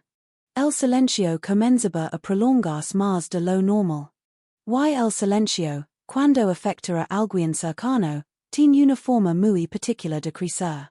Primero parece una simple molestia. Después se convierte en inquietud. Más tarde se transforma en miedo. Y finalmente se vuelve insoportable. A medida que amanecía sobre los campos de Valladolid, nadie imaginaba todavía que acababa de comenzar una búsqueda masiva. El cielo gris del invierno apareció lentamente sobre el horizonte. La oscuridad retrocedió. Los caminos rurales volvieron a ser visibles. Las actividades diarias comenzaron otra vez. Pero esta no apareció. Y esa ausencia empezó a adquirir peso. Un peso emocional. Un peso psicológico. Un peso que se extendería rápidamente entre familias y amigos. Las llamadas comenzaron. Los mensajes. Las comprobaciones. Las preguntas. ¿Alguien sabía dónde estaba? ¿Alguien había hablado con ella? ¿Alguien la había visto? Las respuestas eran insuficientes. Siempre insuficientes. Conforme avanzaba el día, la preocupación se hizo más intensa. Lo que inicialmente parecía un retraso empezó a percibirse como algo mucho más serios. Y cuando esa posibilidad apareció por primera vez, también apareció el miedo. Un miedo difícil de describir. Porque las desapariciones tienen una característica que las diferencia de muchas otras tragedias. No ofrecen respuestas inmediatas. No permiten comprender rápidamente lo ocurrido. Obligan a convivir con la incertidumbre. Y la incertidumbre puede resultar devastadora. Mientras tanto, la última noche conocida de esta comenzaba a transformarse en una secuencia de acontecimientos examinada una y otra vez. Cada trayecto. Cada conversación. Cada llamada. Cada movimiento.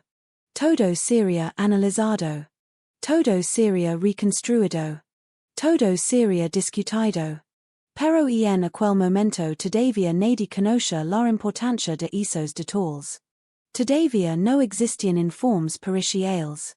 Todavía no existían sospechosos claramente definidos. Todavía no existían teorías dominantes. Solo existía una mujer que no regresó a casa. Una mujer cuyo rastro parecía haberse detenido abruptamente en medio de la madrugada. Y cuanto más avanzaba el tiempo, más evidente resultaba que algo grave había sucedido. Algo que nadie podía explicar. Algo que había ocurrido en algún lugar entre las sombras, las carreteras rurales y el frío de enero. Algo que cambiaría para siempre la vida de muchas personas. Porque aquella noche no terminó cuando salió el sol. Y en realidad, aquella noche nunca terminó. Continuó durante semanas. Continuó durante meses. Continuó durante años. Convertida en preguntas. Convertida en sospechas. Convertida en investigations. Convertida en dolor. Y mientras los primeros esfuerzos de búsqueda comenzaban a ponerse en marcha, una realidad aterradora empezaba a hacerse evidente. Esta López había desaparecido. Y nadie sabía dónde encontrarla. La desaparición de esta López dejó de ser una preocupación privada para convertirse en una emergencia colectiva. Las primeras horas estuvieron marcadas por la incertidumbre. Después llegaron las preguntas. Y poco después apareció una sensación mucho más difícil de soportar, la convicción de que algo no encajaba. Las personas que conocen a esta intentaban aferrarse a explicaciones razonables. Tal vez había surgido algún imprevisto. Tal vez había decidido quedarse en otro lugar. Tal vez existía una razón sencilla que todavía nadie conoce. Pero conforme pasaba el tiempo, aquellas posibilidades comenzaban a derrumbarse una tras otra. No había llamadas. No había mensajes. No había señales. No había movimientos que permitieran localizarla. Su ausencia se hacía cada vez más real. Y con ella crecía el tema. La noticia empezó a circular rápidamente por traspanedo. Y en los pueblos pequeños las noticias importantes viajan deprisa. Un comentario se convierte en conversación. Una conversación se convierte en preocupación. Y la preocupación termina extendiéndose por toda la comunidad. Las preguntas comenzaron a repetirse en bares, comercios y reuniones familiares. ¿Dónde estaba esta? ¿Por qué nadie sabía nada? ¿Qué había ocurrido durante aquella madrugada? La familia tomó una decisión que ninguna familia desea tomar jamás. Denuncia oficialmente la desaparición. A partir de ese momento la situación dejó de ser una inquietud personal para convertirse en una investigación formal. Los agentes comenzaron a recopilar información. Entrevistaron a personas cercanas. Analizaron movimientos conocidos. Intentaron reconstruir las últimas horas con la máxima precisión posible. Pero desde el principio apareció un problema evidente. El rastro de esta pareja detenerse abruptamente. Como si alguien hubiera arrancado varias páginas esenciales de la historia. Las primeras búsquedas comenzaron casi de inmediato. Los alrededores de Traspanedo se transformaron en un escenario de actividad constante. Agents de la Guardia Civil recorrían caminos rurales.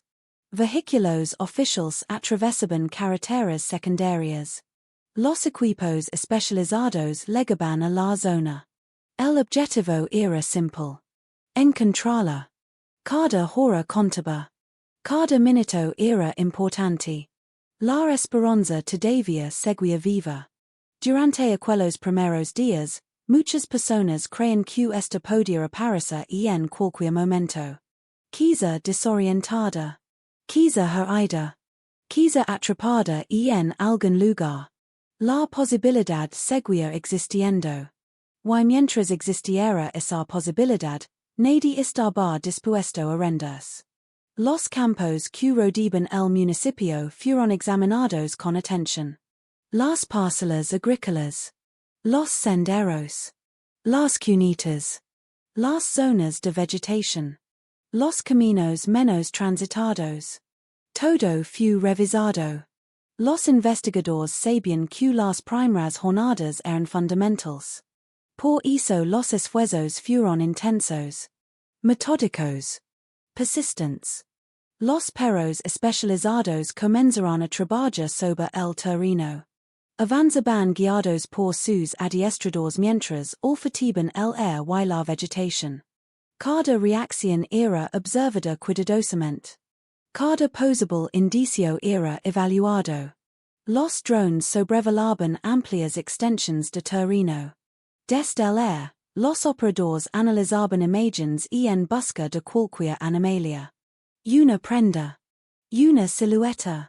Una señal. Cualquier elemento que pudiera ofrecer una respuesta. Pero las respuestas no llegaban. Los días avanzaban. Y esta seguía desaparecida. Conforme paraba el tiempo, el ambiente emocional cambiaba. La esperanza inicial comenzaba a mezclarse con una creciente sensación de angustia. Los familias vivían atrapados en una rutina insoportable. Despierta. Espera noticias. Recibe llamadas. Responda preguntas. Intenta mantener la calma. Y volver a esperar. Las horas parecen interminables. Cada amanecer traía una nueva oportunidad de encontrarla. Cada anaquesa legaba acompañado por una nueva decepción. Mientras tanto, los medios de comunicación comenzaban a prestar cada vez más atención al caso. Las imágenes de búsqueda aparecían en televisión. Los periódicos informaban sobre los avances. Las redes sociales difundían fotografías y mensajes de apoyo. España comenzaba a conocer el nombre de López. Y cuanto más conocida se hacía la historia, más desconcertante parecía.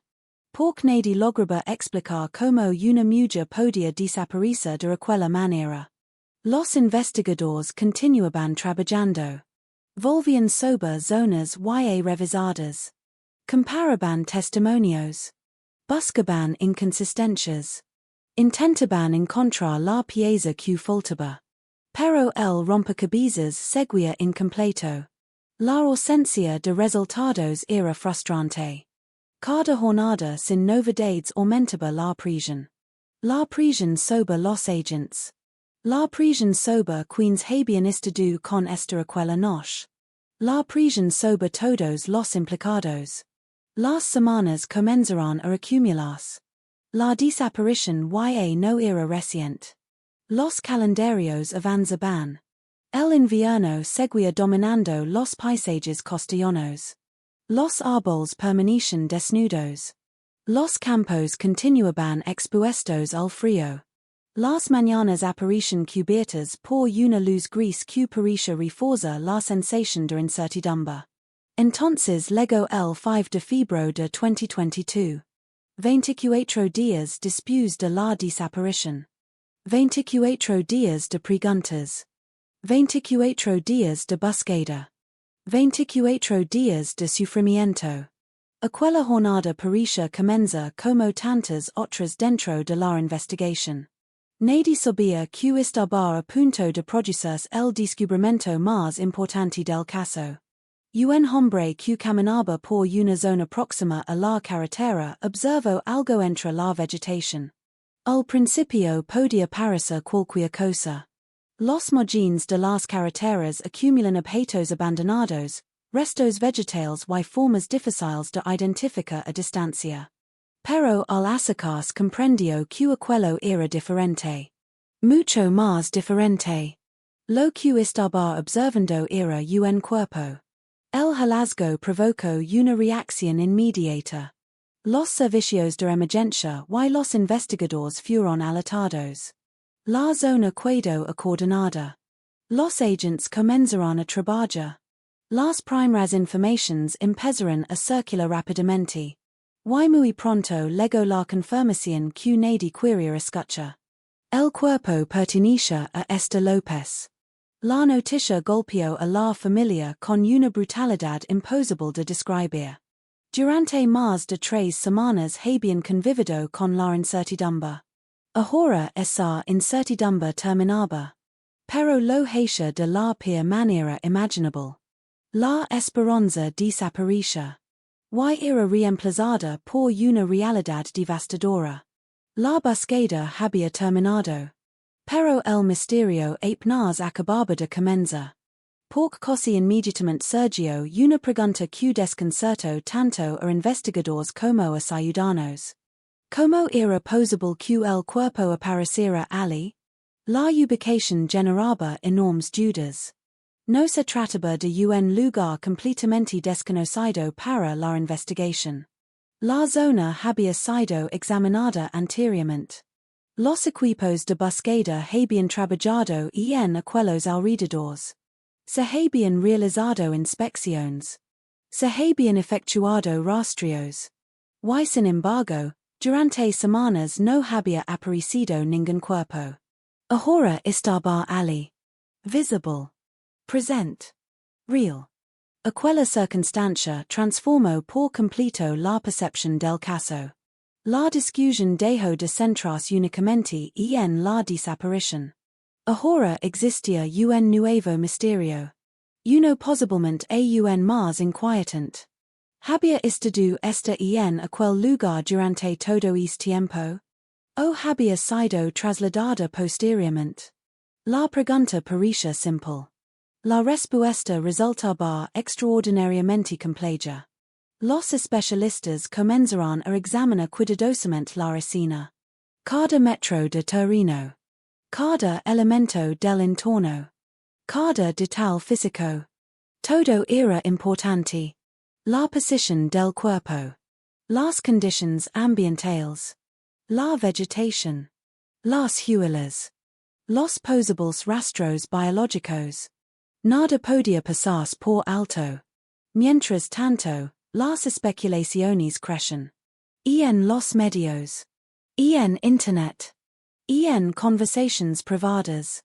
La teoría de que el cuerpo hubiera sido movido empezó a ganar fuerza. No porque existiera una prueba definitiva en ese momento. Sino porque muchas personas encontraban difícil aceptar que hubiera permanecido allí sin ser detectado durante tantas búsquedas. Aquella duda se convirtió en una sombra permanente sobre la investigación. Una sombra que seguiría presente durante años. Los expertos forenses iniciaron entonces una de las fases más delicadas del caso. Determinar qué había ocurrido. Cómo había muerto esta. Cuándo había muerto. Y si existían indicios que permitieran reconstruir los acontecimientos. Las respuestas no llegarían de inmediato. La ciencia forense requiere tiempo. Análisis. Comparaciones. Estudios minuciosos. Pero desde el principio quedó claro que el hallazgo del cuerpo no será el caso. Todo lo contrario. Lo abriaja nuevas preguntas. Preguntas mucho más difíciles.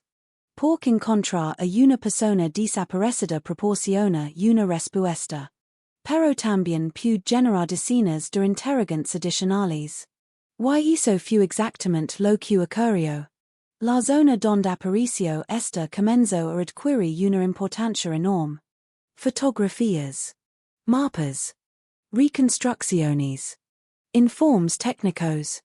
Todo giraba alrededor de aquel lugar. Un espacio aparentemente insignificante que de pronto se había convertido en el centro de una investigación nacional. Mientras los especialistas trabajaban, la opinión pública intentaba comprender.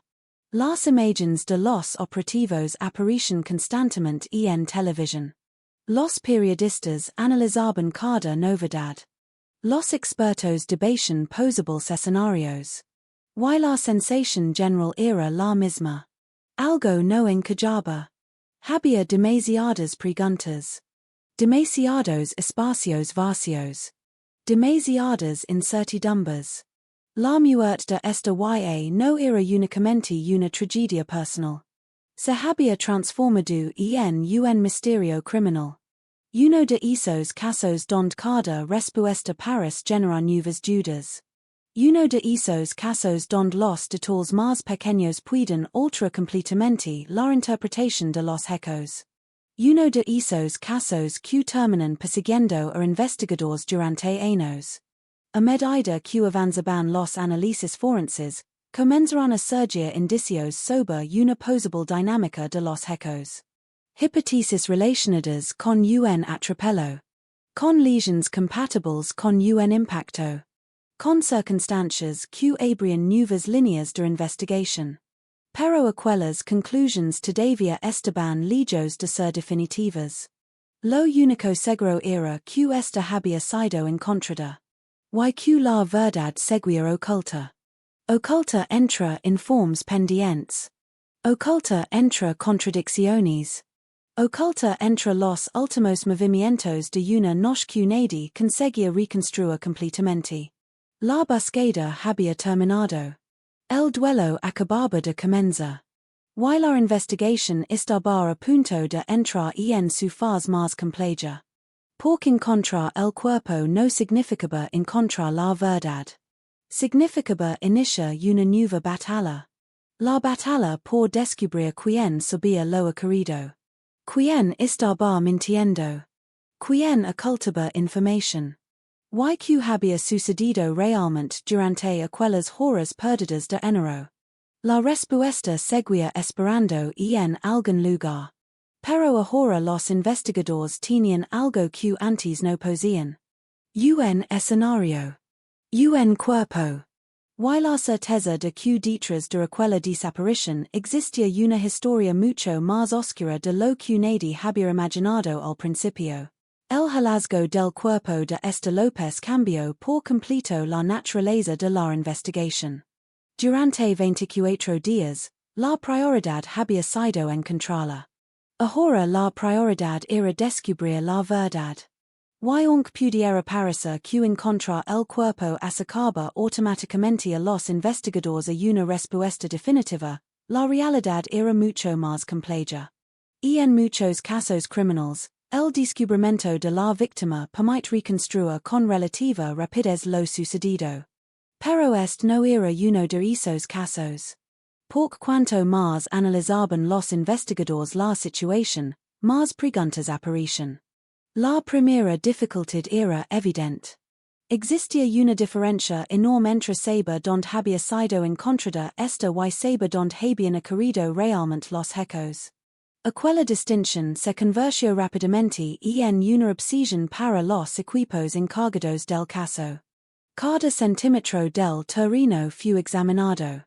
Cada fotografía fue ampliada. Cada posible indicio fue estudiado una y otra vez. Los especialistas intentaban responder una cuestión fundamental. ¿Aquel lugar era el escenario original de la muerte? ¿O simplemente el lugar donde el cuerpo había terminado apareciendo? La respuesta podía cambiar por completo el rumbo de la investigación. Mientras tanto, los informes forenses comenzaron a llegar. Las conclusiones preliminares apuntaban hacia una posibilidad que pronto captó la atención de los investigadores. Las lesiones observadas podían ser compatibles con un atropello. No se trataba de una afirmación sencilla. Ni de una conclusión definitiva. Pero sí de una hipótesis suficientemente importante como para orientar gran parte del trabajo posterior. La idea resultaba inquietante. Si esta había sido atropellada, entonces la historia adquiría una dimensión completamente distinta. Y no se trataba únicamente de una desaparición. Tampoco necesariamente de un asesinato planificado. Podía existir otro escenario. Un escenario donde una colisión desencadenó una cadena de decisiones posteriores. Y precisamente esas decisiones podían resultar tan relevantes como el propio impacto. Los investigadores comenzaron a reconstruir cada uno de los movimientos conocidos de la víctima durante las horas previas a su desaparición. Volvieron a entrevistar testigos. Revisaron declaraciones anteriores. Compararon horarios. Analizaron contradicciones. Intentaron encajar cada pieza dentro de una cronología precisa. La tarea era enorme. Las memorias humanas son imperfectas. Los recuerdos cambian con el tiempo. Las personas olvidan detalles. Confunden horas. Interpretan acontecimientos de formas distintas. Por eso los agentes no podían depender únicamente de testimonios. Necesitaban pruebas. Datos objetivos. Elementos verificables. Durante meses, La investigation avanzo precisamente por ese camino. Teléfonos móviles. Posicionamientos. Movimientos de vehículos. Análisis forenses. Informes técnicos. Todo era examinado. Todo era comparado. Todo era cuestionado.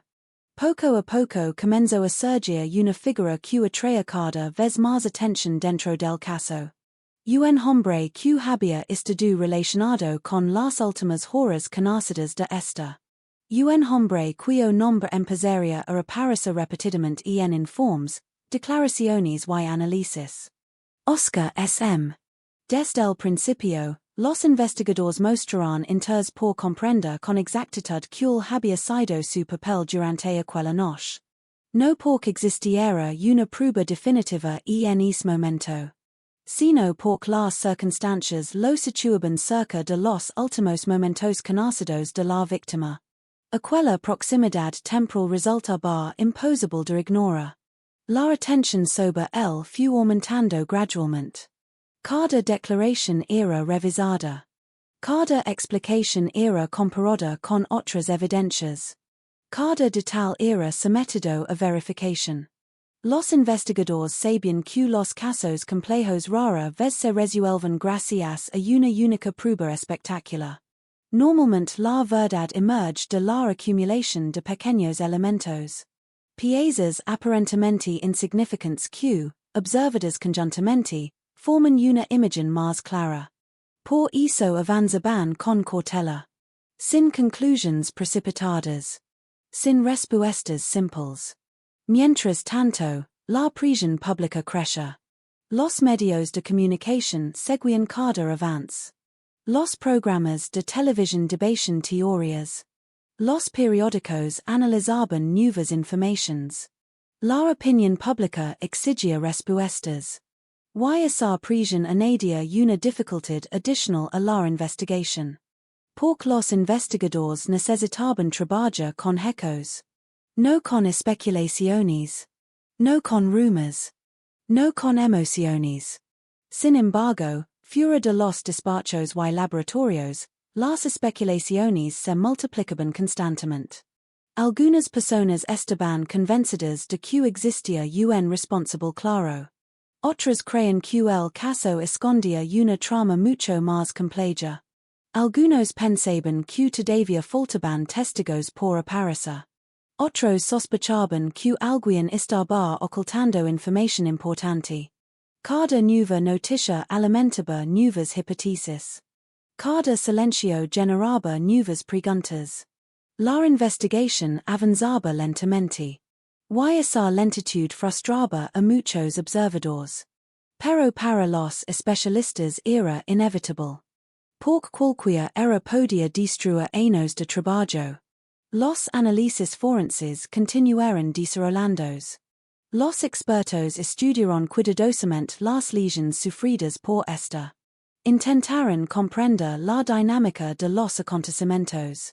Intentaron determinar qué tipo de escenario podía explicar mejor la evidencia física disponible. Algunas conclusiones comenzaron a adquirir especial relevancia. Entre ellas, una posibilidad especialmente dolorosa. La hipótesis de que esta no hubiera fallecido inmediatamente después del impacto. Aquella idea tuvo un enorme peso emocional dentro del caso. Porque si era correcta, entonces surgía una pregunta inevitable. ¿Habría podido sobrevivir recibiendo ayuda a tiempo? Era una cuestión difícil. Una cuestión que generó intensos debates. Y una cuestión que aumentaba todavía más la gravedad moral de los acontecimientos investigados. La posibilidad de una omisión de auxilio empezó a ocupar un lugar central en determinadas líneas de investigación. Los agentes trabajaban sobre escenarios hipotéticos. Intentaban reconstruir qué pudo ocurrir después del supuesto atropello. ¿Qué hizo la persona responsable? ¿Pidió ayuda? ¿Abandonó el lugar? ¿Intentó ocultar lo sucedido? ¿Tomó decisiones destinadas a protegerse a sí misma? Cada pregunta conducía a otra. Y ninguna resulta bar fácil de responder. Mientras tanto, los registros y análisis continuaban. Los investigadores examinaron vehículos. Buscaron restos biológicos. Compararon muestras. Solicitaron nuevos informes periciales. Algunas de esas diligencias generaron resultados que reforzaron el interés sobre determinadas personas investigadas. Sin embargo, incluso cuando aparecen indicios relevantes, seguían existiendo debates sobre su interpretación exacta. La diferencia entre una sospecha sólida y una prueba concluyente puede ser enorme. Y en este caso esa diferencia resultó especialmente importante. Conforme avanzaban los meses, la investigación comenzó a perderse un enorme rompecabezas incompleto. Existían piezas. Muchas piezas. Pero todavía faltaba la imagen definitiva. Los agentes sabían que debían responder varias preguntas fundamentales. La primera era que había ocurrido exactamente durante los últimos minutos conocidos de esta. La segunda era donde se produjo realmente el evento que causó sus lesiones. La tercera era quién estuvo presente. Y la cuarta era que decisiones se tomaron después. Responder una sola de ellas no bastaba. Necesitaban responderlas todas. Este desafío convirtió el caso en una de las investigaciones más complejas y seguidas de España. La acumulación de informes técnicos comenzó a crecer. Peritos. Especialistas en accidentes. Forenses. Investigadores. Todos aportaban análisis. Todos intentaban iluminar una parte distinta del misterio. Pero incluso entre expertos podían existir discrepancias. Las mismas evidencias podían generar interpretaciones diferentes. Y esas diferencias alimentaban nuevas controversias. Mientras la investigación avanzaba, la familia de esta continuaba enfrentándose a una realidad devastadora. Cada novedad traía esperanza. Y también dolor. Porque cada avance implicaba revivir los acontecimientos. Escucha nuevamente detalles difíciles. Espera respuestas que nunca parecen llegar por completo. El tiempo paraba. Pero las preguntas seguían allí. Inalterables. Persistentes. A veces parecía que la investigación estaba cerca de una conclusión. Otras veces parecía retroceder. Nuevas diligencias abrían nuevas posibilidades. Nuevos análisis obligaban a revisar conclusiones anteriores. Nada era sencillo. Nada era definitivo. La figura de Oscar SM continuó ocupando una posición central dentro del procedimiento. La atención de los investigadores sobre él no desapareció. Al contrario. Determinados indicios seguían concentrando el interés de quienes intentaban reconstruir la verdad. Sin embargo, el caso seguía lejos de resolverse completamente. Porque incluso cuando los investigadores creen entender una historia, demostrarla ante la justicia requiere un nivel mucho mayor de certeza. Y esa diferencia marcaría los años siguientes. A medida que avanzaba la investigación, una sensación comenzaba a extenderse entre quienes seguían el caso. La sensación de que la verdad estaba cerca. Muy cerca. Pero todavía fuera de alcance. Como una figura visible a través de la niebla. Suficientemente clara para reconocer su forma. Demasiado difusa para distinguir todos sus detalles. Los agentes continuaron avanzando. Lentamente. Metódicamente. Sin abandonar ninguna línea relevante. Porque sabían que tarde o temprano aparecería una pieza decisiva. Una pieza capaz de conectar todas las demás. Una pieza capaz de transformar sospechas en certezas. Y cuando esa pieza finalmente apareciera, la investigación entraría en una etapa completamente nueva. Una etapa donde las preguntas comenzarían a recibir respuestas. Y donde la historia de esta López se acercaría, por fin, a uno de los momentos más importantes de todo el caso. El momento en que la verdad empezara a emerger con suficient fuerza como para sostenerse ante la justicia. Las investigations criminals rara vez avanzan en línea recta. Dest fuera, muchas personas imaginan a los detectives descubriendo una prueba definitiva, señalando a un culpable y resolviendo el caso en cuestión de horas. La realidad es mucho menos elegante. Más lenta. Más frustrante. Más humana. La verdad suele parecer fragmentada. En pedazos. En detalles que parecen insignificantes cuando se observan por separado. Y precisamente eso fue lo que ocurrió en el caso de Esther López. Durante meses, los investigadores habían acumulado documentos, declaraciones, análisis periciales y reconstrucciones. Habían recorrido una y otra vez los mismos caminos. Habían revisado los mismos mapas. Habían escuchado las mismas versiones repetidas hasta el agotamiento. Sin embargo, la imagen completa seguía sin aparecer. Existían sospechas. Existían hipótesis. Existían indicios. Pero todavía faltaba algo. Una estructura sólida capaz de sostener una acusación coherente. Algo que permitiera transformar la incertidumbre en una narrativa investigativa consistente. A medida que avanzaban los trabajos, los expertos comenzaron a concentrarse cada vez más en una pregunta concreta. No quién estuvo con esta durante las últimas horas. Esa cuestión estaba relativamente clara. La verdadera pregunta era qué ocurrió después. ¿Qué sucedió durante los minutos que nadie podía explicar? ¿Qué decisiones fueron tomadas cuando no había testigos? Porque en ocasiones el misterio no reside en el acontecimiento inicial, sino en lo que ocurre inmediatamente después.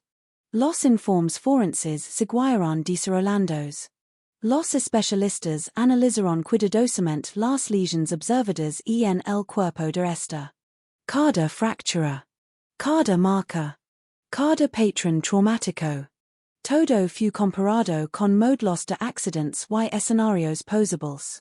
Poco a poco comenzó a consolidarse una interpretación que adquirió cada vez más peso dentro de la investigación.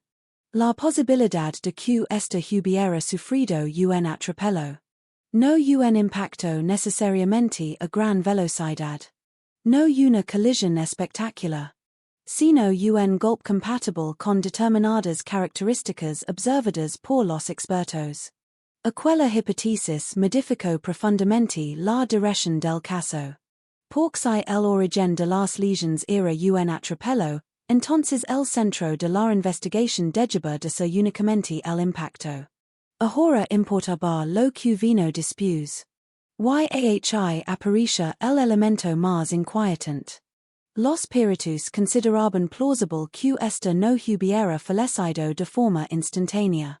La idea resultaba estremecedora. Significaba que podía haber existido un intervalo de tiempo durante el cual era posible ayudarla. Un intervalo durante el cual alguien tuvo que tomar decisiones. Decisiones críticas. Decisiones capaces de marcar la diferencia entre la vida y la muerte. Los investigadores comenzaron a trabajar sobre esa posibilidad con una intensidad creciente. Cada nueva pericia era examinada cuidadosamente. Cada conclusión era contrastada. Cada escenario era sometido a revisión. No buscaban únicamente demostrar que había ocurrido un atropello. Buscaban comprender el comportamiento posterior de quien estuviera implicado. Y fue precisamente allí donde comenzó a surgir el verdadero avance. Las piezas acumuladas durante meses empezaron a encajar. No de forma repentina. No como en una película. Sino lentamente. Con la paciencia propia de las investigaciones complejas. Algunos elementos obtenidos durante los análisis de vehículos y evidencias biológicas adquirieron una importancia especial. Los especialistas compararon rastros. Revisaron informes técnicos. Examinaron resultados que inicialmente parecían secundarios. Pero en investigaciones de este tipo, los detalles secundarios suelen convertirse en los más importantes. La acumulación de indicios empezó a reforzar una misma dirección. Una dirección que apuntaba repetidamente hacia la misma persona. Oscar S.M. Para entonces, su nombre ya ocupaba un lugar central dentro del procedimiento. Los investigadores llevaban mucho tiempo examinando cuidadosamente su papel en los acontecimientos.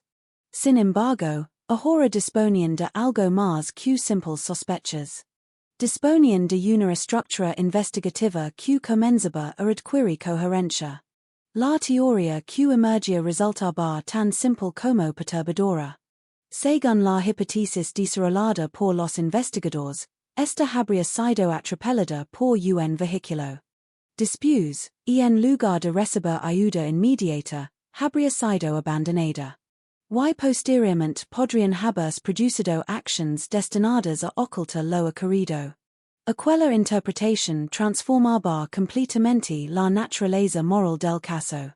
Porque incluso quienes aceptan que los accidentes ocurren entienden una diferencia fundamental. Un accidente puede ser involuntario. La decisión de no ayudar a una persona herida es otra cosa. Los investigadores consideraban precisamente esa diferencia como uno de los aspectos más relevantes de toda la historia. La cuestión ya no era únicamente que provocó las lesiones. La cuestión era que hizo la persona responsable cuando comprendió lo sucedido. Y cuanto más profundizaban en esa línea, más importante se volvía cada detalle. Las reconstrucciones adquirieron un papel esencial. Los especialistas intentaron determinar trayectorias posibles, velocidades compatibles, posiciones relativas, secuencias temporales. El objetivo era comprobar si la hipótesis principal resistía el análisis técnico. Y en numerosos aspectos parecía hacerlo. Mientras tanto, la atención mediática continuaba creciendo. Cada avance era seguido con enorme interés. Los programas de actualidad dedicaban espacios enteros al caso. Los expertos invitados debatían informes. Los periodistas analizaban documentos judiciales. La opinión pública intentaba comprender una historia cada vez más compleja. Sin embargo, los investigadores mantenían una actitud mucho más cautelosa. Sabían que una hipótesis sólida no equivale automáticamente a una condena. Sabían que el sistema judicial exige algo más. Pruebas. Corroboración. Coherencia. Por eso continuaron trabajando. Incluso cuando muchos observadores ya creen conocer la respuesta.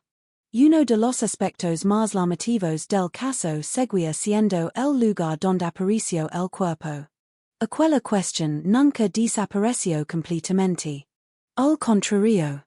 Conforme avanzaba la investigación, adquiría mayor relevancia.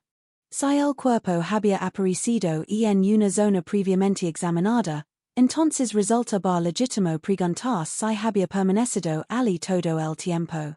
O si alguien lo había trasladado posteriormente. Los investigadores exploraron ambas posibilidades. Analizaron tiempos, conditions ambientales, factores forenses, elementos logísticos. Cada alternativa presentaba dificultades. Pero la mera existencia de esa duda reforzaba la sensación de que todavía había partes de la historia ocultas. Partes que alguien conocía. Partes que alguien no estaba contando.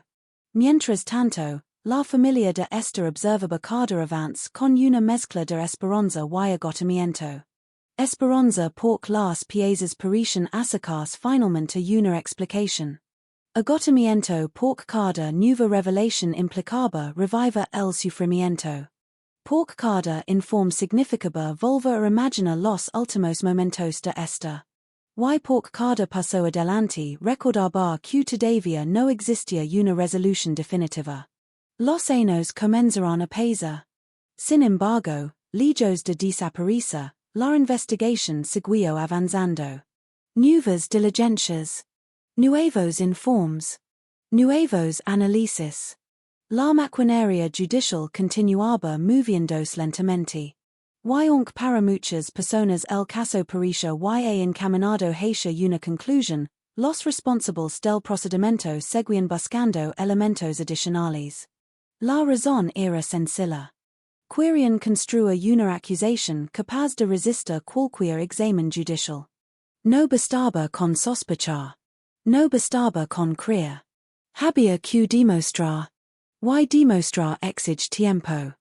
Conforme se acumulaban los documentos, la teoría central se fortalecía. Las distintas piezas comenzaban a sostenerse mutuamente. Los análisis forenses respaldaban determinadas interpretaciones. Las reconstrucciones técnicas reforzaban ciertos escenarios. Los indicios materiales apuntaban repetidamente en la misma dirección. El rompecabezas seguía incompleto. Pero por primera vez era posible distinguir claramente la imagen general. Aquello representó el verdadero punto de inflexión de la investigación. No porque pareciera una prueba milagrosa. No porque alguien confesara. No porque surgiera un testigo inesperado. Sino porque las numerosas piezas dispersas finalmente comenzaron a formar una estructura coherente.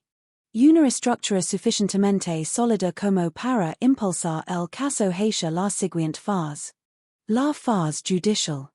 La fase donde las teorías deben enfrentarse al escrutinio público. Donde los informes son cuestionados. Donde los abogados atacan las conclusiones de los expertos. Donde cada detalle es examinado hasta el límite. Y donde la verdad investigativa debe transformarse en verdad jurídica. Para la familia de esta, aquel avance representó algo más que una evolución procesal. Representó la posibilidad de obtener respuestas. Quizá no todas. Quizá nunca todas. Pero al menos algunas. Las suficientes para comprender. Las suficientes para acercarse a la justicia.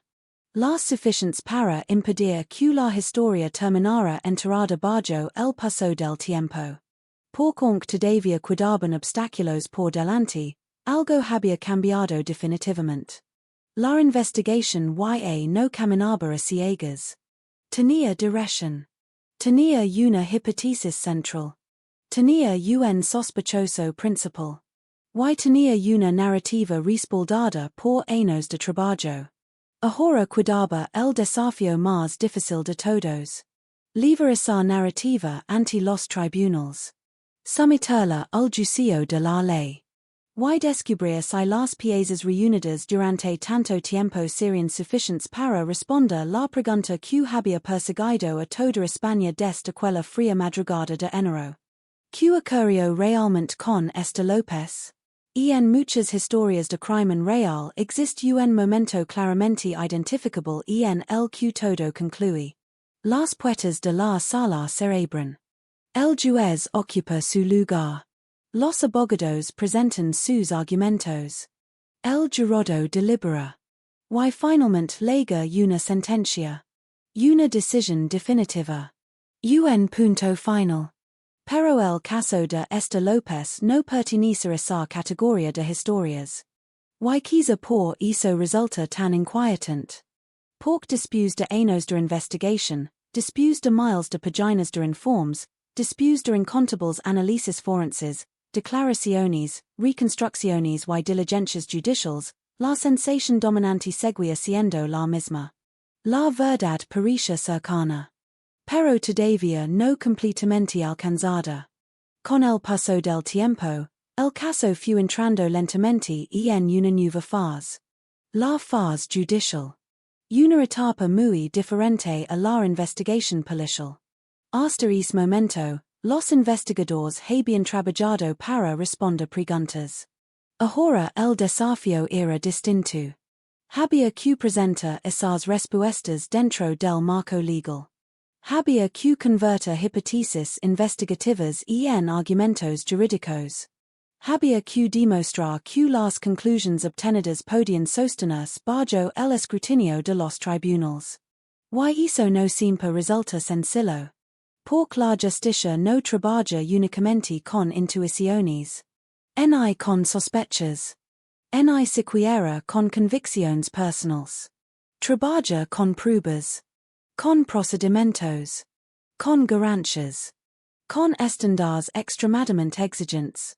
A medida que el procedimiento avanzaba, los documentos acumulados durante años comenzaron a adquirir una nueva relevancia. Cada informe pericial. Cada análisis biológico. Cada reconstrucción. Cada declaración. Todo podía convertirse en una pieza esencial dentro del futuro proceso. Los abogados estudiaban cuidadosamente cada elemento. Los expertos revisaban nuevamente sus conclusiones. Los investigadores organizaban cronologías detalladas. La historia completa debía presentarse de forma coherente. Y al mismo tiempo debía resistir los inevitables cuestionamientos de la defensa. Porque en cualquier procedimiento judicial importante existe una realidad fundamental. No basta con presentar una versión de los hechos. Hay que demostrar por que esa versión resulta más sólida que cualquier alternativa. Y precisamente ahí se encontraba uno de los grandes desafíos del caso. La acusación sostenía una interpretación concreta de los acontecimientos. Una interpretación construida a partir de años de trabajo técnico y forense. Sin embargo, esa interpretación debía enfrentarse a las dudas, objeciones y cuestionamientos propios de cualquier proceso judicial complejo. Las discusiones no giraban únicamente alrededor de lo que había ocurrido. Ahora también giraban alrededor de cómo demostrarlo. Cómo explicarlo. Cómo sostenerlo jurídicamente. Mientras tanto, la atención pública seguía siendo enorme. Cada novedad procesal generaba titulares. Cada decisión judicial despertaba nuevas reacciones. Cada documento conocido alimentaba nuevas discusiones. La sociedad continuaba observando. Esperando. Intentando comprender. Porque para muchas personas el caso había dejado de ser únicamente una investigación criminal. Se había convertido en un símbolo. Un símbolo de las preguntas que permanecen abiertas durante demasiado tiempo. Un símbolo de la búsqueda persistente de respuestas. Y también un símbolo de las limitaciones inevitables de cualquier investigación humana. Los familias de esta observaban todo aquello desde una posición profundamente distinta. Para ellos no se trataba de un debate jurídico. No se trataba de una discusión mediática. No se trataba de un caso famoso. Era la historia de una ausencia que seguía presente cada día. Los años habían pasado. Pero el vacío permanecía. Las celebraciones familiares seguían teniendo una sila invisible. Las fechas importantes seguían recordando lo que faltaba. La vida había continuado avanzando. Pero la herida seguía abierta. Por eso cada avance judicial tenía un significado especial. No porque pudiera borrar el dolor. Eso era imposible. Sino porque representaba una oportunidad para acercarse a la verdad. Aunque fuera solo un poco. Aunque nunca llegara a ser una verdad absoluta. Mientras el procedimiento seguía avanzando, los tribunales continuaban ordenando nuevas diligencias y nuevas actuaciones destinadas a esclarecer todos los aspectos posibles del caso. Incluso años después de la desaparición y muerte de esta, todavía seguían realizando actuaciones complementarias. Todavía seguían apareciendo preguntas pendientes. Todavía seguían explorando posibilidades. Aquella persistencia reflejaba algo importante. La complejidad extraordinaria de la investigación. Porque algunos casos se cierran rápidamente. Otros pasan resistirse durante años. Y esto pertenecía claramente a la segunda categoría. Uno de los aspectos más llamativos fue precisamente la continuidad de los trabajos judiciales incluso varios años después de los hechos. Nuevos análisis. Nuevas comprobaciones. Nuevas revisions. La maquinaria de la justicia seguía funcionando lentamente. A veces desesperadamente lenta. Pero seguía avanzando. Y cada movimiento era observado con enorme atención. A medida que se acercaba la posibilidad de una futura vista ante jurado, aumentaba también la importancia de cada detalle. Los expertos sabían que cualquier contradicción podía ser relevante. Cualquier vacío. Cualquier inconsistencia. Cualquier duda razonable. Por eso los documentos seguían siendo revisados con enorme minuciosidad. Nada podía dejarse al azar. Nada podía darse por supuesto. Porque cuando una vida ha sido arrebatada, la responsabilidad de demostrar lo ocurrido exige el máximo rigor. Esa exigencia puede resultar frustrante para quienes esperan respuestas rápidas. Pero también constituye uno de los pilares fundamentales de la justicia. La necesidad de demostrar. La necesidad de verificar. La necesidad de alcanzar conclusiones sostenidas por evidencias. Durante esos años, la figura de Oscar S.M. continuó ocupando el centro de la atención judicial. La investigación seguía considerándolo la principal persona señalada dentro de la causa. Sin embargo, el proceso todavía debía recorrer etapas importantes antes de alcanzar una resolución definitiva. Y esa circunstancia generaba una sensación extraña. Por un lado, parecía existe una dirección clara. Por otro, la historia todavía no había llegado a su conclusión jurídica final. Era como observar una puerta entreabierta. Lo suficiente para distinguir parte de lo que hay detrás. No lo suficiente para verlo todo.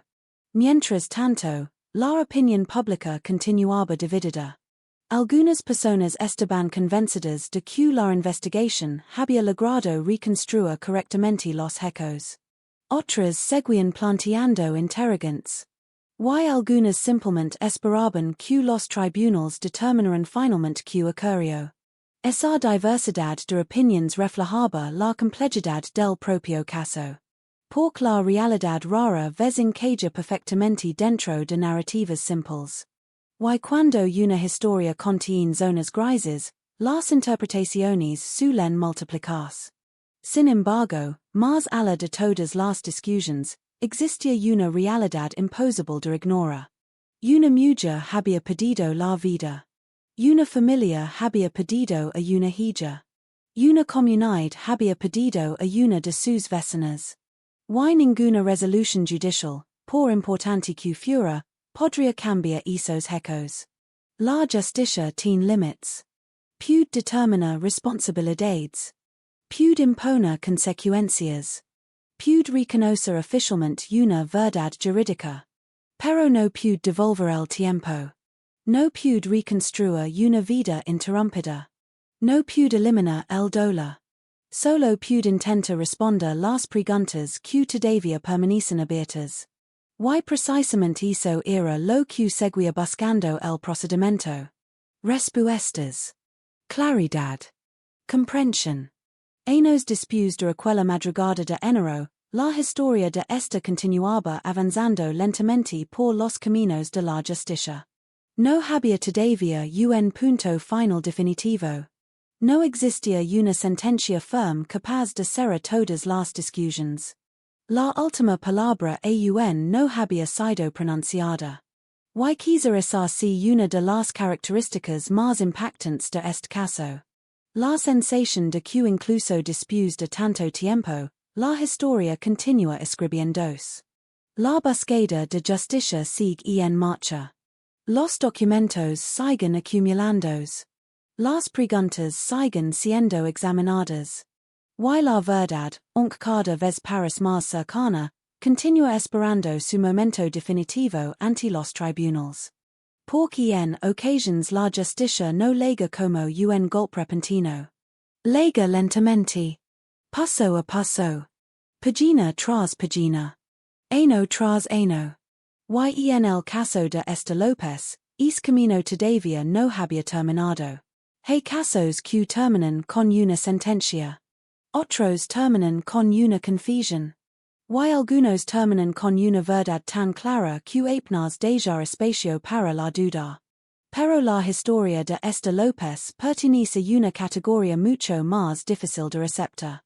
La categoría de las historias que siguen abiertas en la memoria colectiva incluso cuando han perdido los años.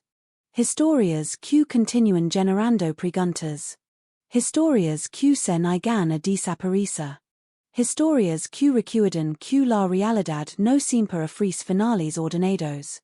Cuando la atención mediática comienza a disminuir, cuando los equipos de televisión abandonan los lugares donde durante meses instalaron sus cámaras y cuando los titulares de under aparecen diariamente, muchas personas creen que todo ha terminado.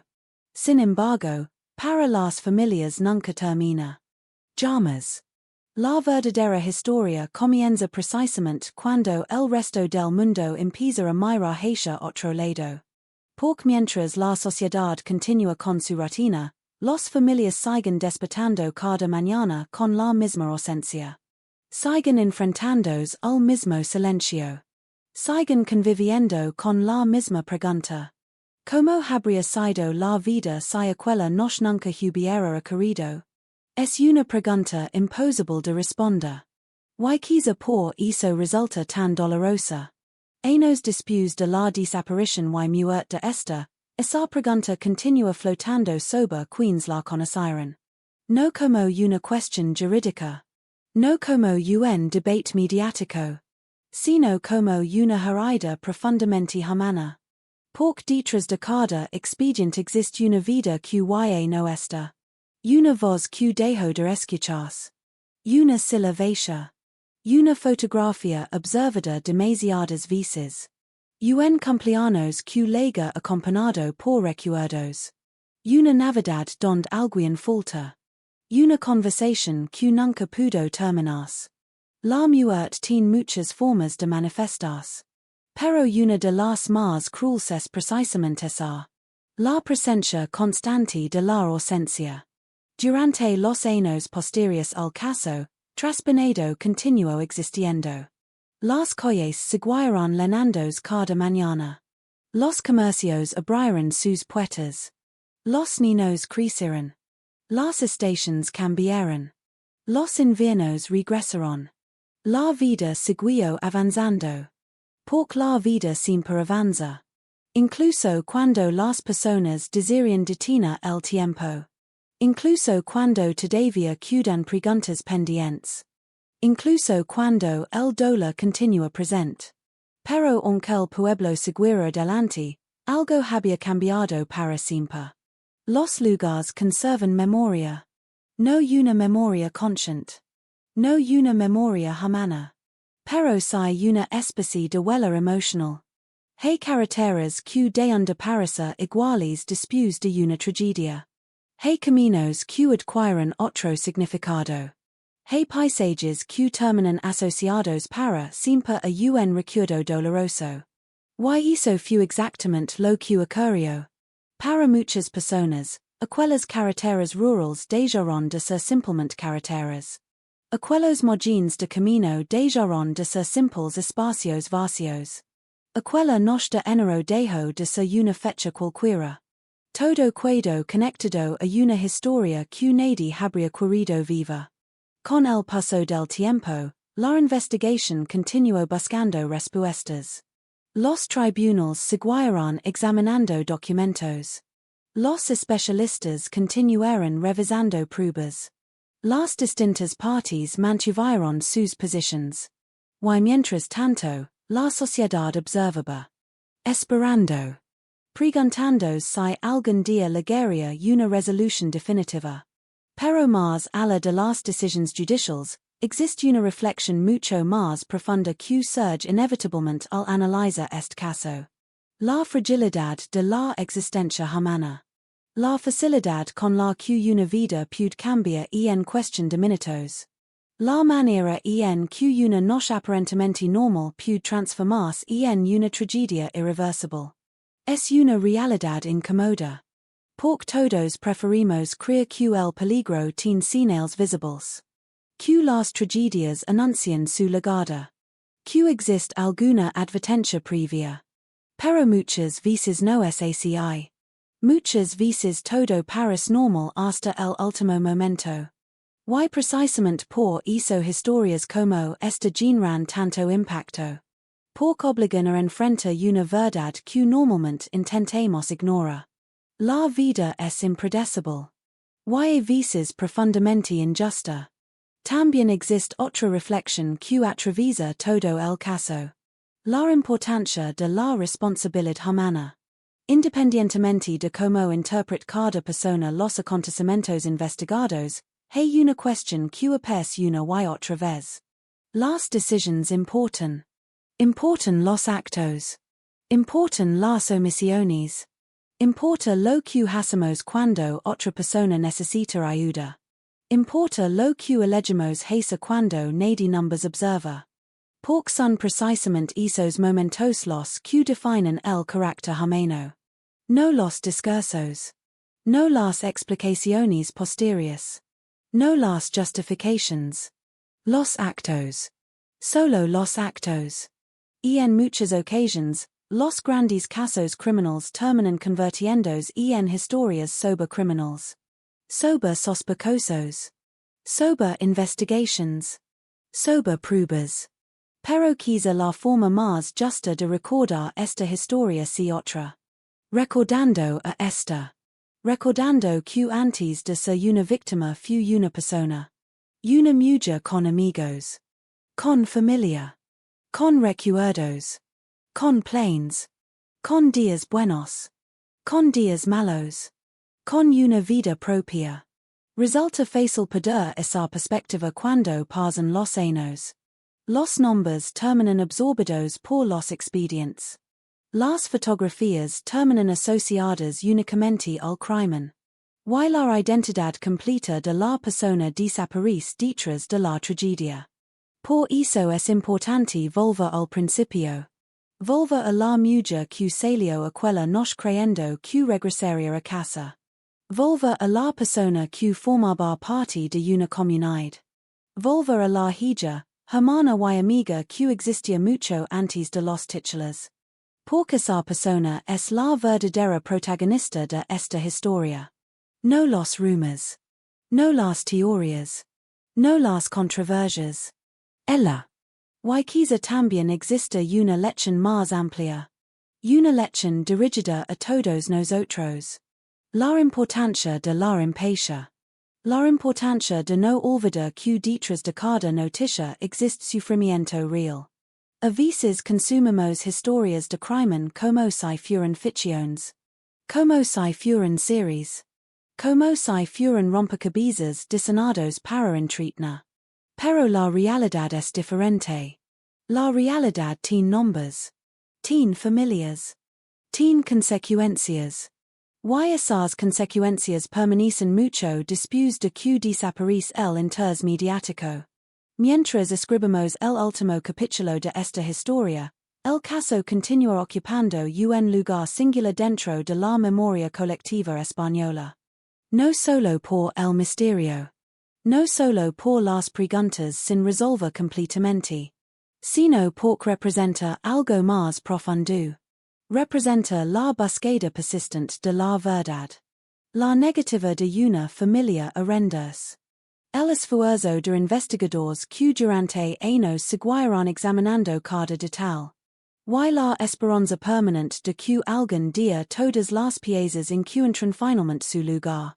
Quizá llegue una resolución definitiva. Quizá los tribunales terminen estableciendo una verdad jurídica completa. Quizá algunas preguntas encuentren respuesta. Quizá otras permanezcan abiertas para siempre. La historia todavía no ha escrito su última línea. Y esa realidad forma parte de la propia esencia del caso. Sin embargo, incluso en medio de la incertidumbre, existe algo que sí podemos afirmar con certeza. Esta López Meris se recordada. No únicamente por como murió, sino por como vivió. No únicamente por el misterio que rodeó sus últimos momentos, sino por la vida que existió antes de los. Porque ninguna tragedia debería tener el poder de borrar una existencia entera. Las investigations continúan. Los documentos siguen hablando. La justicia sigue avanzando a su propio ritmo.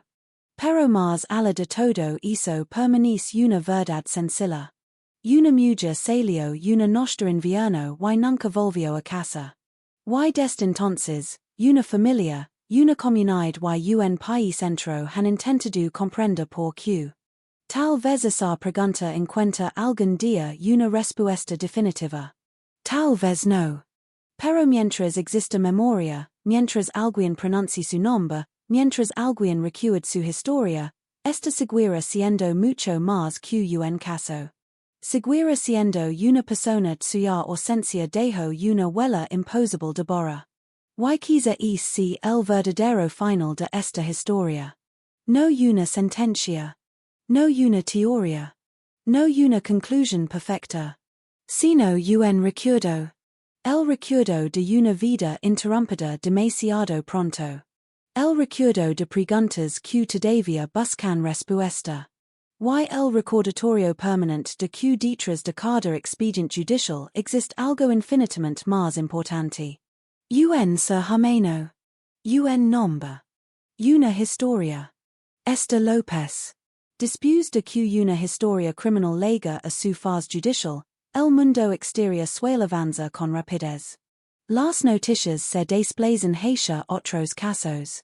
Los titulares cambian. La atención pública se dispersa.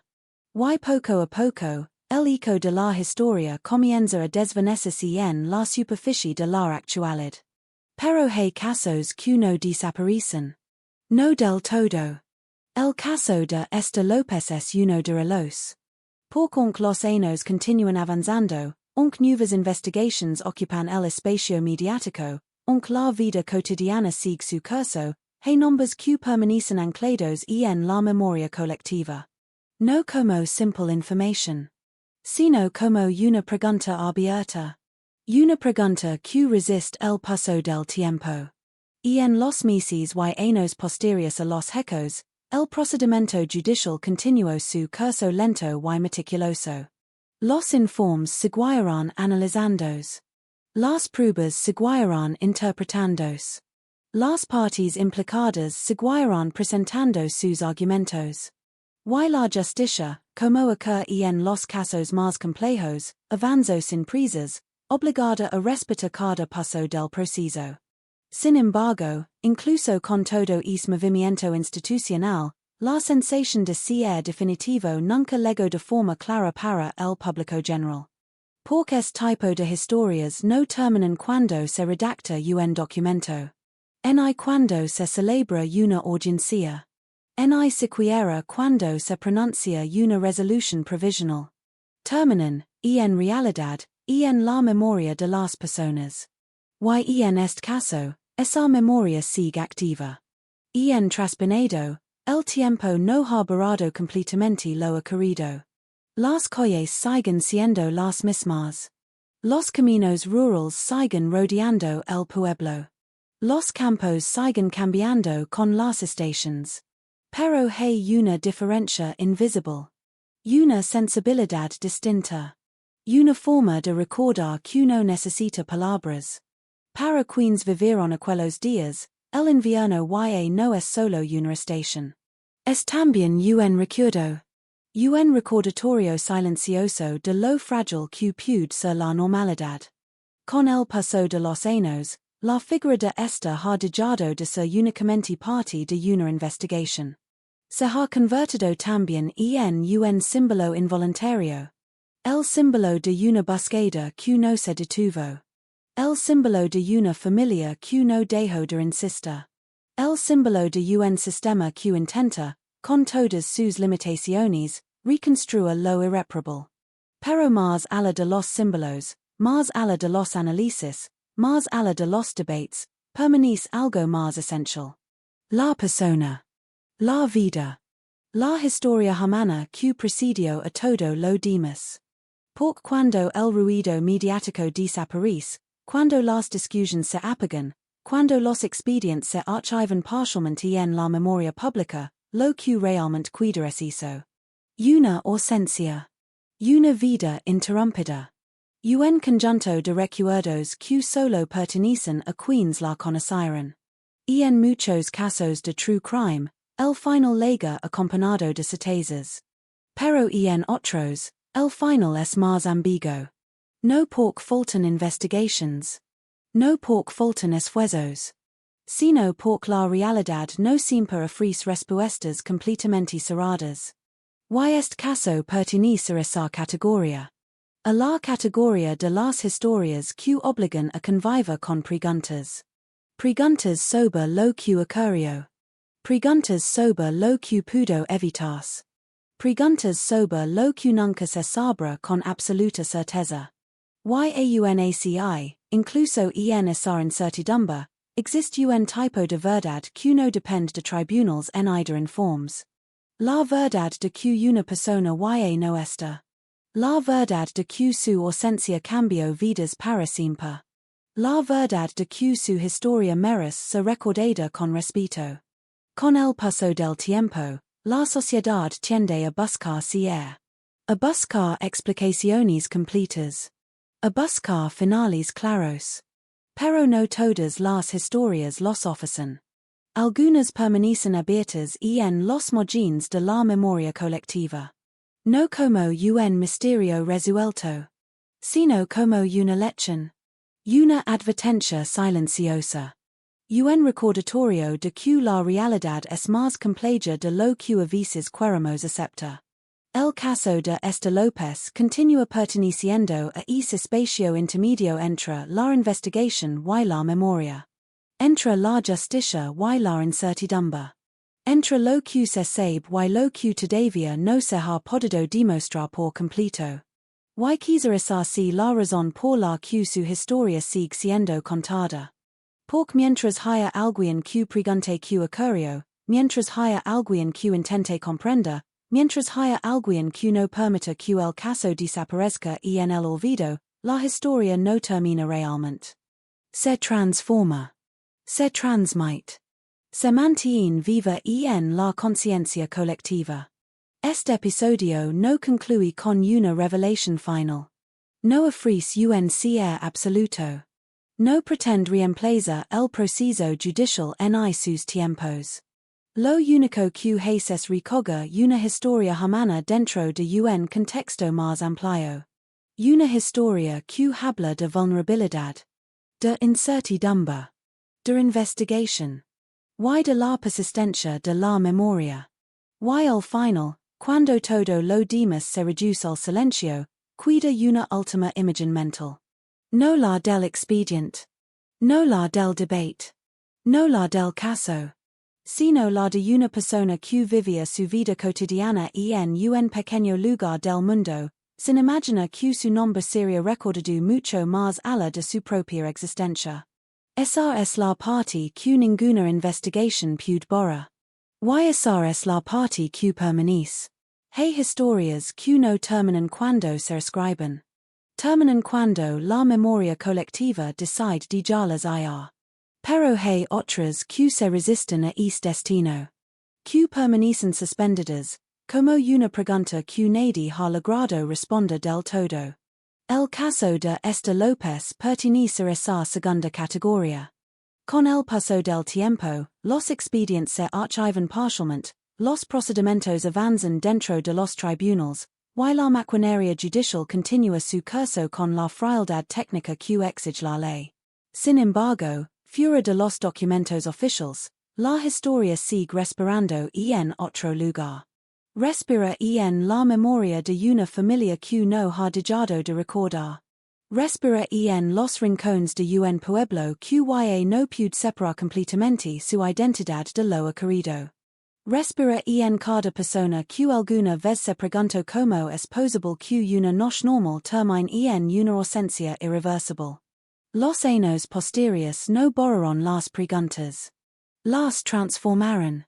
Algunas se hicieron más técnicas, más jurídicas, más analíticas.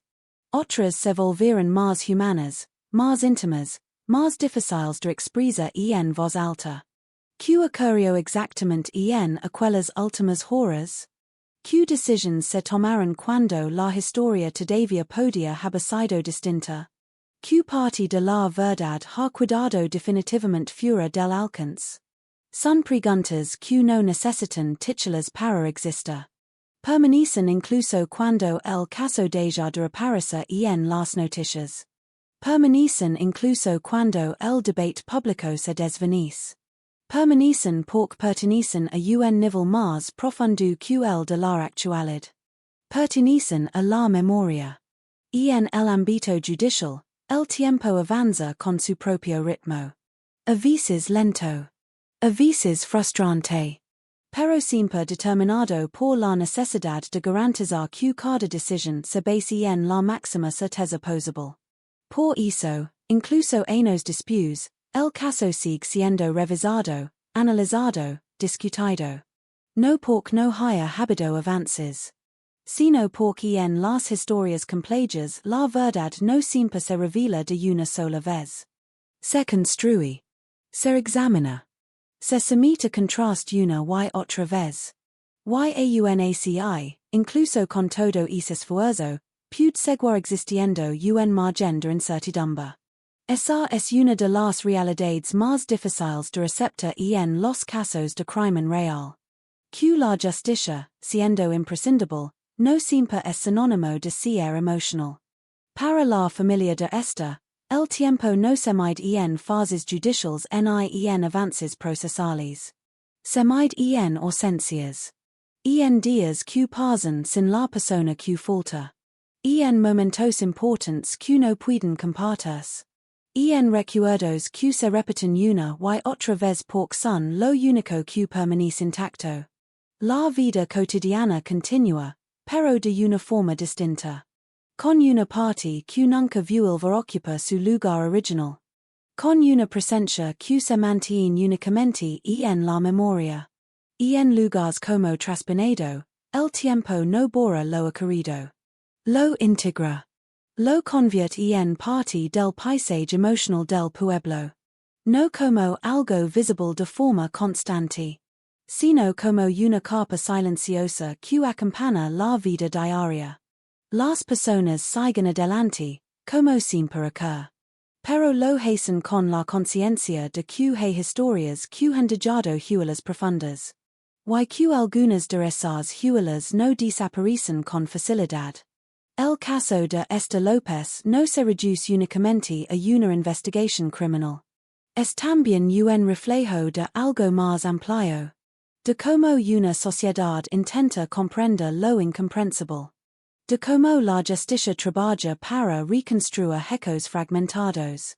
De cómo la memoria colectiva intenta dar sentido a lo que no siempre lo tiene. Y, sobre todo, de cómo una vida individual puede convertirse, sin haberlo buscado nunca, en el centro de una historia que trasciende su propio entorno. En el fondo, lo que permanece no es únicamente el misterio. Es la vida que existió antes de él. La vida que no aparece en los informes. La vida que no se analiza en los peritajes. La vida que no se debate en los tribunales. Esa vida es la que da sentido a todo lo demás. Porque sin ella, el caso sería solo un conjunto de datos. Con ella, es una historia humana. Y las historias humanas nunca desaparecen del todo. A veces se transforman en recuerdo. A veces en advertencia. A veces en reflexión. Pero siempre dan una huella. Cuando el ruido mediático se apaga y los documentos quedan archivados en el tiempo, lo que permanece es una pregunta sencilla y a la vez imposible de ignorar. ¿Cómo puede una vida cambiar tantas otras vidas sin siquiera haberlo previsto? No hay una respuesta única. Y quizá no la haya nunca.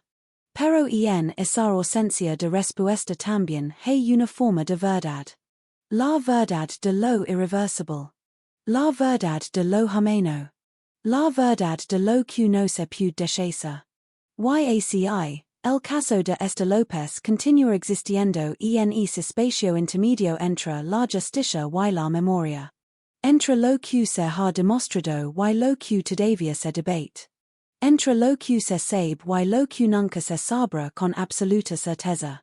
No como una historia cerrada, sino como un eco. Un eco que no desaparece del todo.